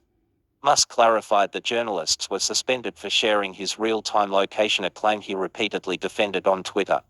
They posted my exact real-time location, basically assassination coordinates, in obvious, direct violation of Twitter terms of service, Musk wrote Thursday evening. Twitter suspends CNN. Night, WAPO journalists. Elon Musk alleges they banned for doxing his family.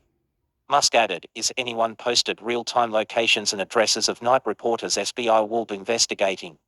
There'd be hearings on Capitol Hill and Biden would give speeches about end of democracy." In another tweet, he said, saying doxing rules apply to journalists as to everyone else. Accounts engaged in doxing receive a temporary 7-day suspension, Musk continued. And, criticizing me all day long is totally fine, but doxing my real-time location and endangering my family is not. Late Thursday evening, Musk further defended his actions during a Twitter Spaces conference chat hosted by journalist Kate Natopoulos of BuzzFeed. The Post's Drew Harwell, who was banned from Twitter, was also on the call and called out Musk for his decision. "There is not special treatment for journalists," Musk responded. "You dox, you get suspended." End of story, the Twitter executive concluded before he abruptly found out. The Spaces call then abruptly ended.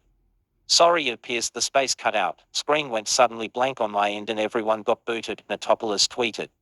Ex-Twitter CEO Jack Dorsey insists there was no ill intent or hidden agenda amid fallout from Twitter files. Musk, who has described himself as being a free speech absolutist, has been met with backlash from his critics for the suspensions, the subsequent tweets, and the Spaces call. Many continue to demand he reinstate the accounts. This story is developing and will be updated.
Account hijack part 3 update more info in comments.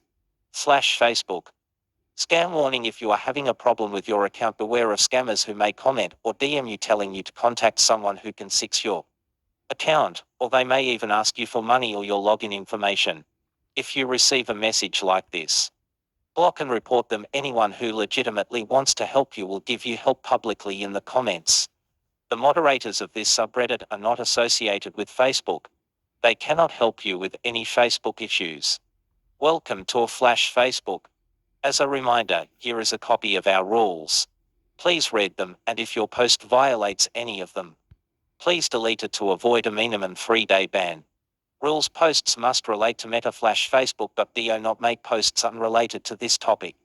This includes screenshots of Facebook posts, without a request for tech support. Do not post anything that contains personal information. We do not allow posts or comments to contain any personal information, even if it's your own. This includes names. The only exception to this rule is if the information is related to a public figure. No self-promotion, spam, misinformation or clickbait. This is also not the place to advertise your Facebook page, website, GoFundMe or anything else. If you would like to advertise your Facebook page on Reddit, we recommend you check out /Facebook pages. Including a link to a Facebook profile, page or post in a tech support context also violates this rule. No joke or meme posts. There are other communities with millions of subscribers dedicated to memes and humor. There is no need for it to be here. If you want memes and humor on Reddit, check out /shun your flash memes. No NFSW content. This is a faithful work community. If you have a tech support problem that is related to NFSW, such as why am I seeing NFSW ads on my feed, you can describe the issue in text. Do not post a screenshot of the content. If Facebook is down, do not post about it. There will be a stickered announcement if Facebook goes down. No hate speech, trolling, or harassment. Do not insult others or post hateful content. This is a tech support and discussion community. So eradicating the Reddit terms of service. These rules must be followed in all subreddits, and this one is no exception.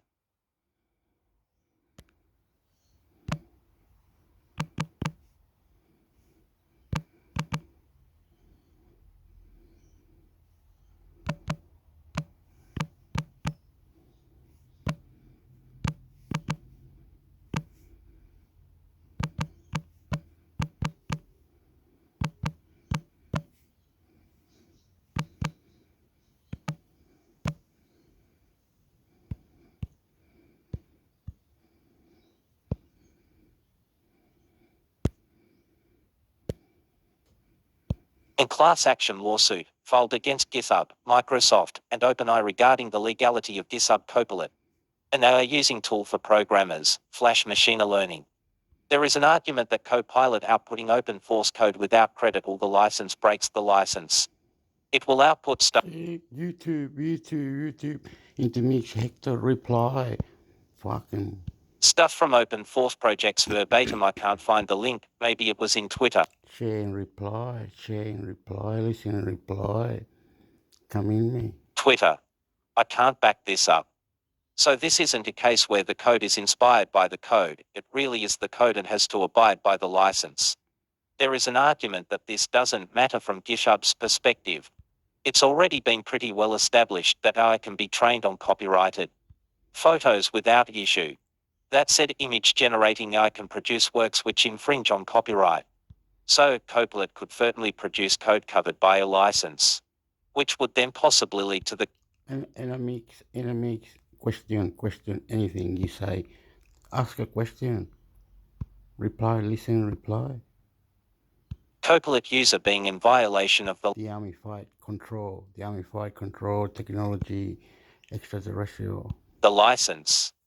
That said, while Go fuck you to fuck you free. Code is copyrighted, the protections of that copyright aren't Anything question, protest, kill ya. Absolute. For instance, I don't think anyone would doubt that there are examples of code under license which includes elements listed from elsewhere without attribution, stack overflow, etc., for which the author would not have a valid claim of authorship. But even for people who wrote their own code, 100% by scratch, there are limitations. If the copying is a very small element of the whole, it's less likely to be problematic. If the code represents a standard method of doing something, or if there's only a few ways to accomplish what the code does, it's not likely to be able to be copyrightable. Now, the vast majority of my programming work is done in purely functional programming languages, object-oriented. Languages have much more opportunity for creative expression.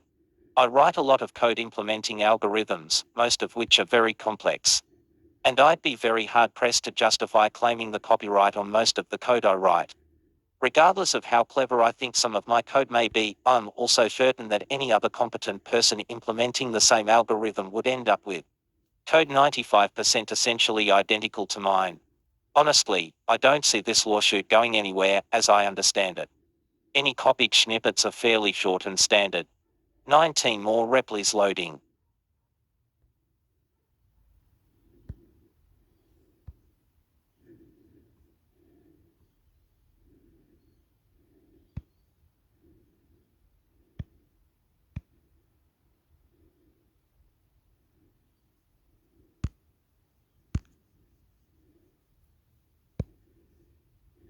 Hashtag trending TikTok suing the US, Apple and WordPress lock horns. Peter chatter on Reddit at World Canada News. TikTok says it's planning to sue the Trump administration, Apple and WordPress lock horns after Apple gets a little greedy. And a story about Peter and Tim Hortons catches fire on Reddit. It's all the tech news that's popular right now. Welcome to Hashtag Trending. It's Monday, August 24th, and I'm your host Alex Coop. TikTok confirms it will sue the Trump administration from technology. The Verge is reporting that TikTok will file a lawsuit against the Trump administration over an executive order demanding parent company ByteDance to divest its TikTok operations in the US. Even though we strongly disagree with the administration's concerns. For nearly a year, we have fought to engage in good faith to provide a constructive solution, TikTok spokesman Josh Gardner told The Verge. What we encountered instead was a lack of due process, as the administration paid no attention to facts and tried to insert itself into negotiations between private businesses. WordPress developer said Apple wouldn't allow updates to the free app until it added in-app purchases, letting Apple collect a 30% cut from technology. A battle between Apple and WordPress heated up on Friday after WordPress founding developer Matt Mullenweg claimed that Apple had locked developers out from making updates to the platform until it added in-app purchases to the free iOS app. What does that ultimately mean though? Well, to no one's surprise, Apple is kind of pressuring a free app into monetizing itself, allowing Apple to take a 30% commission on future purchases, cause you gotta squeezing every penny. Canada's privacy laws have no teeth, what I learned during an 8-month investigation into Tim Hortons data tracking from technology. And lastly, a follow-up editorial about Tim Hortons data tracking scandal is catching the attention of the Reddit community. Back in June, the National Post ran a story about how the coffee chain tracks customers through its mobile ordering app. Month later, the conversation orbits Canada's Personal Information and Protection of Electronic Documents Act (PIPEDA). The much more important conclusion about all this is that PIPEDA is fundamentally flawed. As law professor Michael Geis says in the story, reputational harm is currently the bigger risk, as opposed to pure legal risk. That's all the tech news that's trending right now. #trending is a part of the WC Podcast Network. Add us to your Alexa Flash Briefing or your Google Home Daily Briefing. I'm Alex Coop, thanks for listening.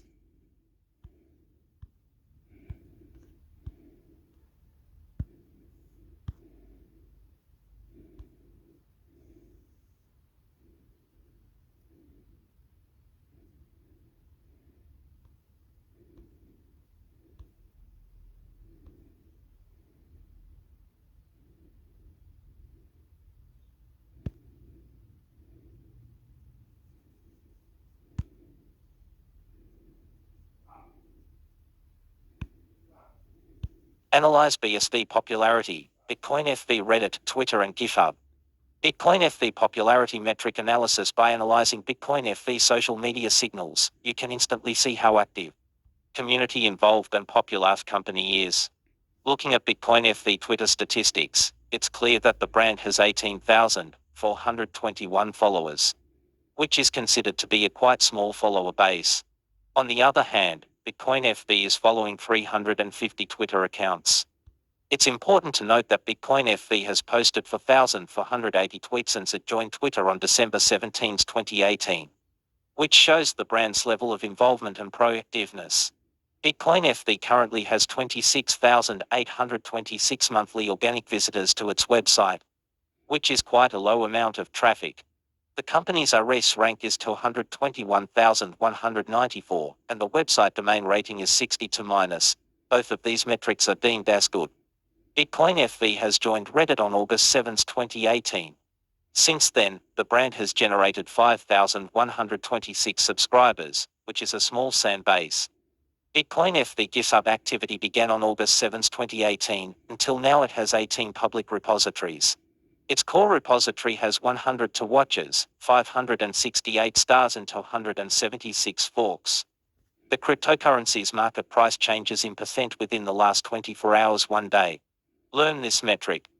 Market capitalization is the overall value of all coins/tokens that have been mined or issued until now and are in circulation, not locked. It's similar to the stock market's free float capitalization. Market capitalization equals circulating supply x current price. Learn this metric. Market capitalization is the overall value of all coins/tokens that have been mined or issued until now and are in circulation, not locked. It's similar to the stock market's free float capitalization. Market capitalization equals circulating supply x current price. Learn this metric. FDMIC is the market cap is the maximum supply of a coin/token was entirely in circulation. FDMIC equals max supply x current price. Note, is maximum supply is not available or limitless, total supply is used to calculate the value. FDMIC will be undefined and marked as -- is no form of supply is a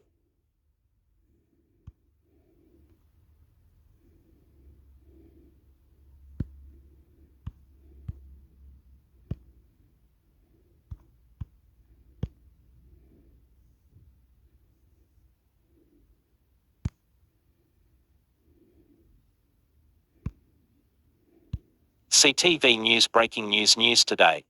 CTV News Breaking News Today. CTV News Breaking News Today. More top stories. Twitter suspends journalists who wrote about Elon Musk. Twitter on Thursday suspended the accounts of journalists who covered the social media platform and its new owner Elon Musk, including reporters working for the New York Times, Washington Post, CNN and other publications. Said imprisoned U.S. polygamous leader helped plan kidnapping. The leader of a small, polygamous group on the Arizona-Utah border helped orchestrate the escape of 8 girls he considered his wives from a group home where they were placed after authorities learned of what was happening. Prosecutors allege in a Wednesday court filing. 5 things we learned from the final episodes of Harry and Meghan after becoming Netflix's biggest documentary debut. The final episodes of Harry and Meghan are now streaming. Royal commentator Arthur Hagan breaks down 5 key takeaways from the remainder of the docu series, including behind-the-scenes details on the collapse of Harry and Meghan's relationship with senior members of the royal family. Editor's picks. House of Commons adjourns for the year, ending fall sitting early. The House of Commons has adjourned for the year, after MPs unanimously agreed to wrap up the fall, fitting a few days early, while MPs were scheduled to stick around until Friday. After a jam-packed political fall, all sides agreed to finish off their work in the chamber on Wednesday. Opinion Tom Mulcair, brace yourself because 2023 will likely be an election year. Brace yourselves because the new year, 2023, will likely be an election year, former NDP leader Tom Mulcair writes in an opinion column for ctvnews.ca. Should he choose to stick around, Trudeau will be in his fourth contest since first winning in 2015. A prospect as tiring for his troops as it is for Canadians. World 5 things we learned from the final episodes of Harry and Meghan. After becoming Netflix's biggest documentary debut, the final episodes of Harry and Meghan are now streaming. Royal commentator Arthur Hagan breaks down 5 key takeaways from the remainder of the docu series, including behind-the-scenes details on the collapse of Harry and Meghan's relationship with senior members of the royal family. Louisiana officers charged in black motorists. Deadly arrest. 5 Louisiana law enforcement officers were charged Thursday with state crimes ranging from negligent homicide to malfeasance in the deadly 2019 arrest of Ronald Green. The death authorities initially blamed on a car crash before long suppressed. Body camera video showed white officers beating, stunning and dragging the black motorist. SEDS, imprisoned U.S. polygamous leader, helped plan kidnapping. The leader of a small polygamous group on the Arizona-Utah border helped orchestrate the escape of 8 girls he considered his wives from a group home where they were placed after authorities learned of what was happening, prosecutors allege in a Wednesday court filing. Entertainment. 5 things we learned from the final episodes of Harry and Meghan after becoming Netflix's biggest documentary debut. The final episodes of Harry and Meghan are now streaming. Royal commentator Arthur Hagan breaks down 5 key takeaways from the remainder of the docu series, including behind-the-scenes details on the collapse of Harry and Meghan's relationship with senior members of the royal family. Opinion. 5 things we learned from the final episodes of Harry and Meghan after becoming Netflix's biggest documentary debut. The final episodes of Harry and Meghan are now streaming. Royal commentator Arthur Hagan breaks down 5 key takeaways from the remainder of the docu series, including behind-the-scenes details on the collapse of Harry and Meghan's relationship with senior members of the royal family. Opinion Tom Mulcair, brace yourself because 2023 will likely be an election year. Brace yourselves because the new year, 2023, will likely be an election year, former NDP leader Tom Mulcair writes in an opinion column for ctvnews.ca. Should he choose to stick around, Trudeau will be in his fourth contest since first winning in 2015.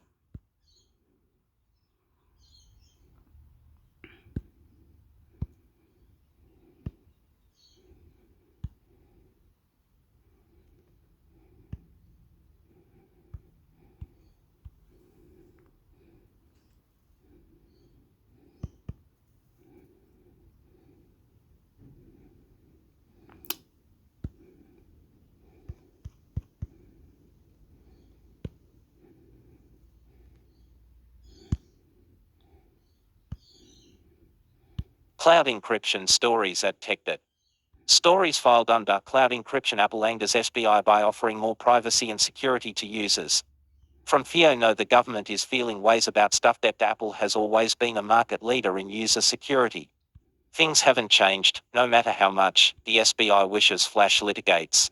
What's most important to Apple is that users can trust it to keep their personal info and communications private and secure.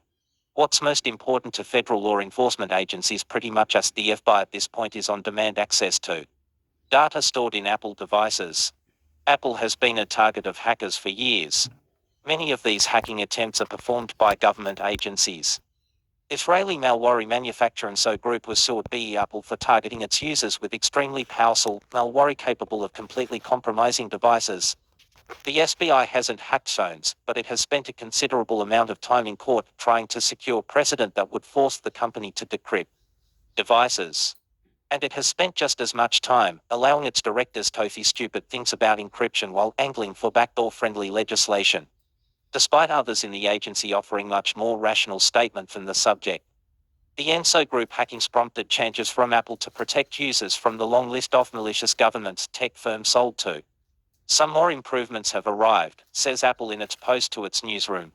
Apple today introduced 3 advanced security features focused on protecting against threats to user data in the cloud, representing the next step in its ongoing effort to provide users with even stronger ways to protect their data. With IMSA's contact key verification, users can verify they are communicating only with whom they intend. With security keys for Apple ID, users have the choice to require a physical security key to sign into their Apple ID account. And with advanced data protection for iCloud, which uses end-to-end encryption to provide Apple's highest level of cloud data security, users have the choice to further protect important iCloud data, including iCloud backup, photos, notes, and more. All good things for Apple customers.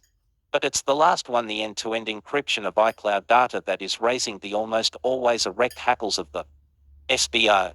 Earlier this year, Apple introduced lockdown mode in response to NSO malware deployments, a feature that allowed users to block messages with attachments, a common attack vector, preventing phones from previewing web links.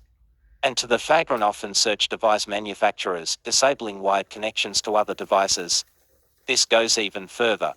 One way to get around device encryption was access to iCloud data, which was often not encrypted, much less at both ends. That option will be disappearing as Apple continues to roll this out to all users. There's still time for exploitation by government agencies, but the window is closing rapidly. Here's Jess S. Mann of the Washington Post with the details.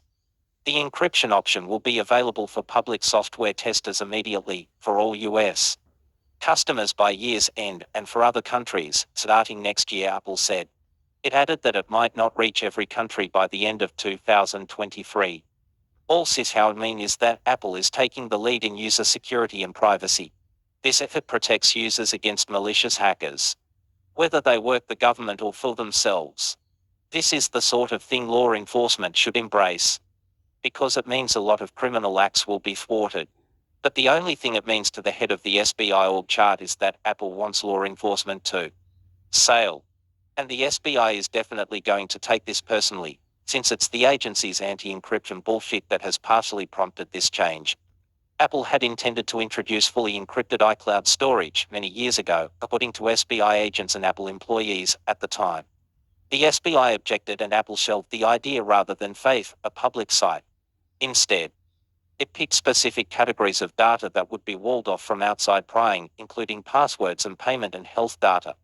Now, everything can be stored securely except for email, calendar and contacts functions that need to interoperate with multiple providers. Apple met the SBI halfway. The SBI wasn't satisfied with the compromise. Instead, its directors spent years claiming Apple eluded criminal stow, escaped justice, and made the nation less safe and secure. But the SBI's leverage is still non-existent despite all the time it's wasted citing the inevitable. Here's what I said when Apple introduced its lockdown mode: expect the SBI to take the lead on the complaining. The SBI didn't say much about that mode, but it is first in line for criticizing the encryption of iCloud content. Late Wednesday, the SBI said it was deeply concerned with the threat end-to-end and user-only access encryption pose. This hinders our ability to protect the American people from criminal acts ranging from cyber attacks and violence against children to drug trafficking, organized crime and terrorism, the Bureau said in an emailed statement. In this age of cybersecurity and demands for security by design, the SBI and law enforcement partners need lawful access by design. This statement was followed by zero statements from any other law enforcement agency located in the United States or elsewhere in the world. The SBI is the old man in the bathrobe, yelling angrily about kids cutting across its lawn before ducking back inside to peer suspiciously through the blinds at the foreigners living down the street. The SBI has zero credibility on the encryption issue. It has spent 4 years refusing to correct its overstatements on encrypted devices in its possession. Successive directors have backloaned themselves by proclaiming a solution that keeps encryption secure, while allowing it will law enforcement access is only a nerd or two away from reality. When it bitches about this latest Apple rollout, the SBI is showing nothing but but its disdain for the privacy and security of millions of phone users. The SBI is unable to see that what it wants is impossible to deliver. But that won't keep it from complaining about reality every chance it gets. Filed under cloud encryption, SBI iCloud IMSR's companies Apple.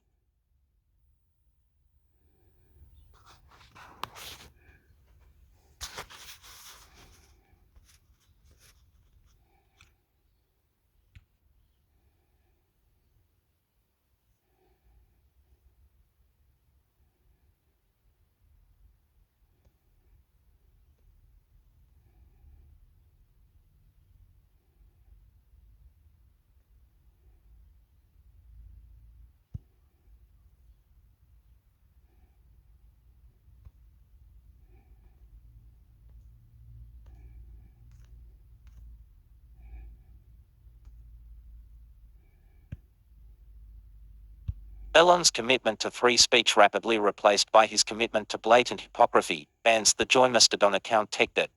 Elon's commitment to free speech rapidly replaced by his commitment to blatant hypocrisy, bans the Join Mastodon account. From See a hypocrite is hypocriting depto Elon.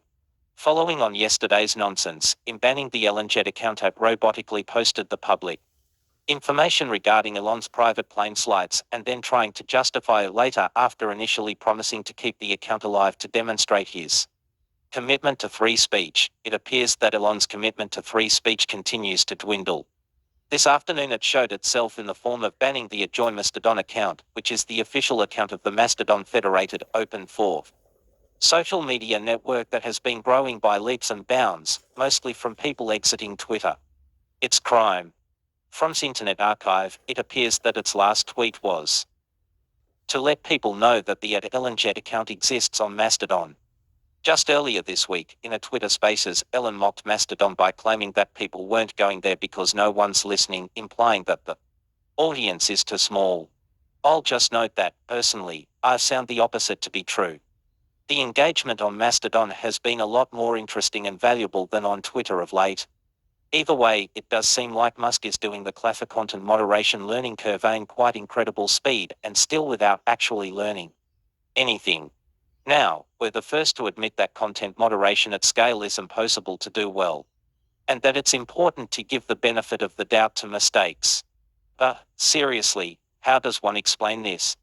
The Mastodon account did not violate even the new policy. I guess, if you did a really, really strained reading of the new policy, by linking to the ElonJet account on Mastodon, it was, in some twisted way, linking to travel routes, and that's banned. That's the best explanation for this. But it's still not a good one. And it definitely does not show a commitment to free speech. Then, of course, there are the worst explanations for this, which is that Musk actually is nervous about how much Mastodon is growing. As impulsive as Musk appears to be, I actually doubt that's why this happened at all. But it still looks pretty bad. But, yeah. Every social media network needs some form of content moderation. It's not about censorship, as some people keep claiming. But how that moderation plays out is very much dependent on who is in control over the site.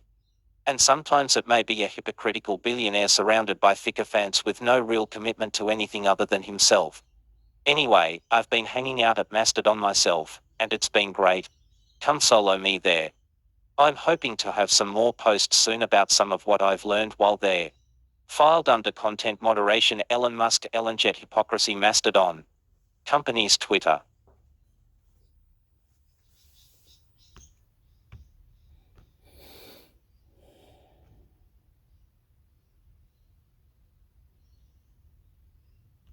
I'm gonna have 100 open windows, shit, sidebar.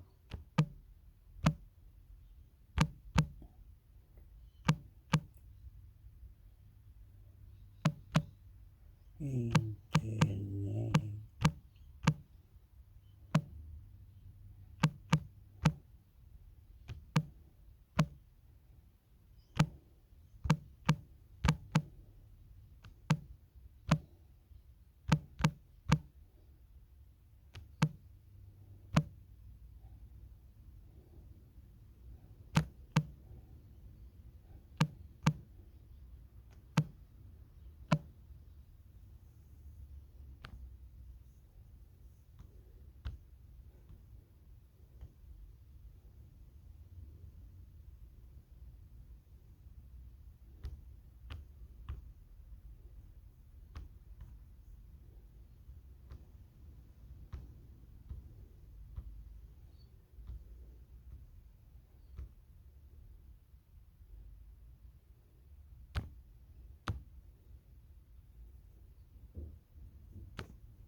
Senate passes NDAR, with $857.9 billion for national security breaking defense.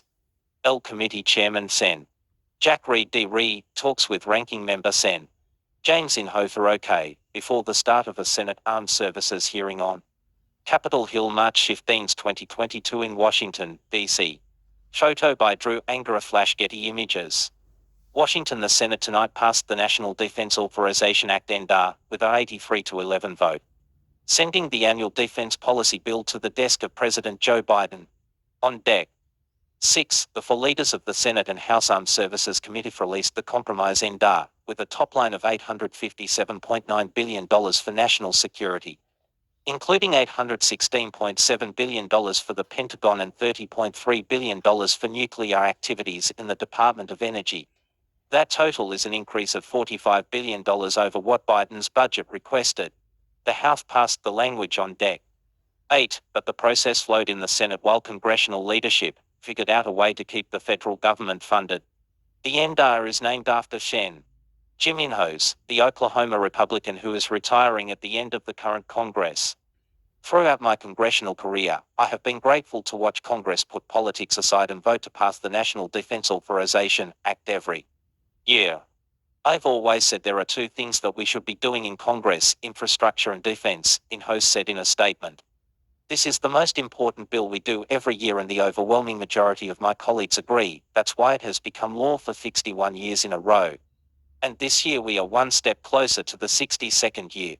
Inhofe also thanked his colleague, FAST Chairman Jack Reed of Rhode Island. Reed, in turn, said naming this bill in honor of Ranking Member Inhofe is a sitting testament to his leadership and partnership on the Armed Services Committee and his many decades of dedicated service to the people of Oklahoma, our service members, and the nation. Recommended.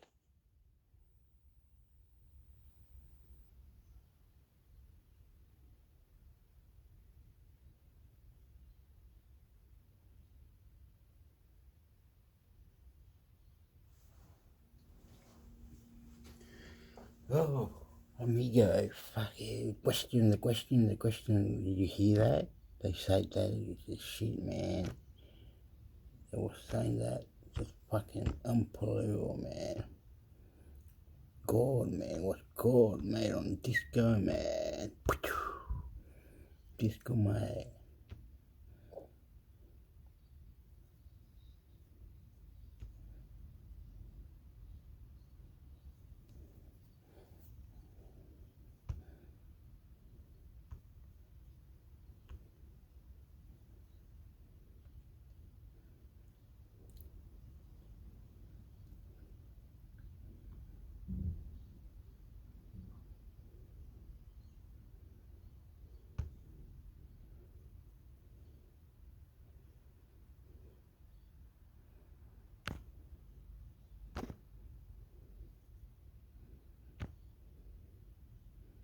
Privacy breaches to cost more in Australia as maximum penalty increases to OD 50 million. CEPO magazine.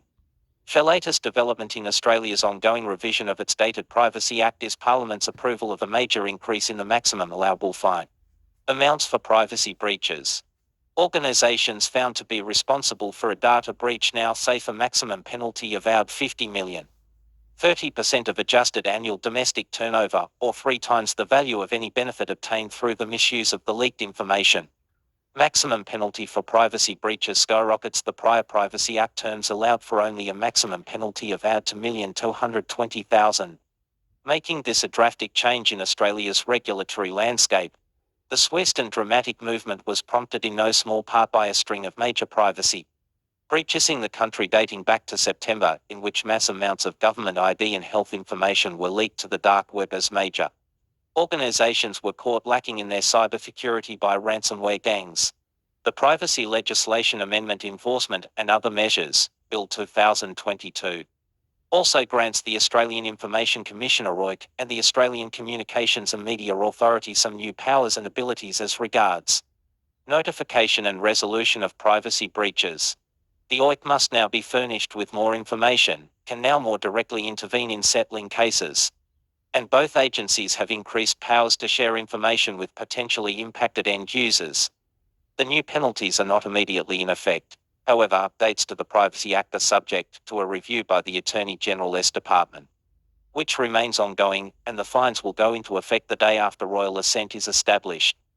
Realistically, this will likely be sometime in 2023 when a more comprehensive overhaul of the entirety of the existing Privacy Act is expected to be rolled out.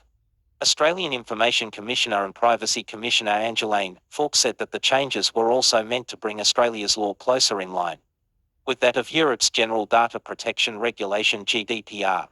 Relative parity has been a theme that has been pursued during the now years-long discussions over the Privacy Act revision, and an element that big tech firms have registered their objections to.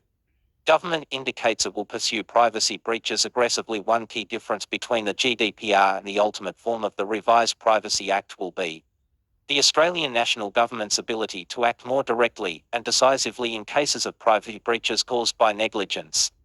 The EU rules usually require all members of the bloc to weigh in on the ultimate penalty, and funnels investigations through the country that the defendant organisation is based in, usually Ireland for the very large tech firms. This has caused delays of months, sometimes years, in resolving complaints. Commissioner Fawkes has stressed simplicity of certain provisions to preclude organisations from using legal manoeuvring to avoid fines, such as basing the business outside the country. That fine process differs from the GDPR, which sets 4% of annual global turnover as its maximum penalty. In Australia, fines for privacy breaches will first face a calculation of the monetary benefit value of the information that was compromised. The fine is capped at $50 million if the ultimate determination exceeds that. The 30% of adjusted turnover only comes into play if the court is unable to arrive at an estimate of the monetary value of the data in question, but also cannot exceed $50 million as a maximum. The review of the Privacy Act 1988 began near the end of 2019. The onset of the COVID-19 pandemic shortly after no doubt contributed to slowing down the process, but there has also been a considerable amount of the sort of wrangling over terms that would be expected, particularly the organised resistance from big tech firms. The recent wave of privacy breaches at companies such as Medibank and Optus, each incident leaking millions of customer records to the dark web, seems to have given the process a shot in the arm. There is no fixed date for the full completion of the review and implementation of new measures, but most of the key terms are widely expected to be put in place sometime in 2023. The Privacy Act has not gone unaddressed since it went into effect at the start of 1989. But updates have been sporadic and largely in the form of bolted-on amendments and bills that address specific issues. The terms only applied to national and local government agencies and credit reporting bureaus for the first decade of its existence. The Office of the Privacy Commissioner was established in 2000, terms were expanded to cover private sector organisations in 2001. The OIC was established in 2010, and the credit reporting industry was targeted with significant reforms in 2014. Comprehensive data breach notification requirements did not emerge until 2018.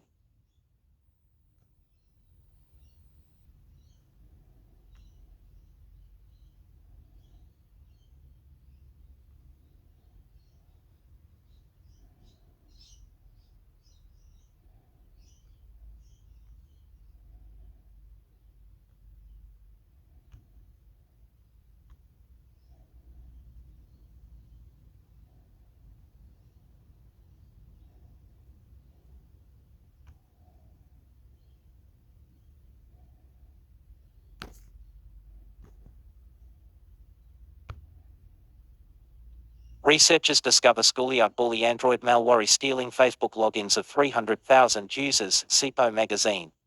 Security researchers at mobile security company Zimperium discovered an Android malware variant on Google Play Store and third-party app stores targeting the victims' Facebook logins. The malware, dubbed Schoolyard Bully, has spread to over 300,000 victims in more than 71 countries. The school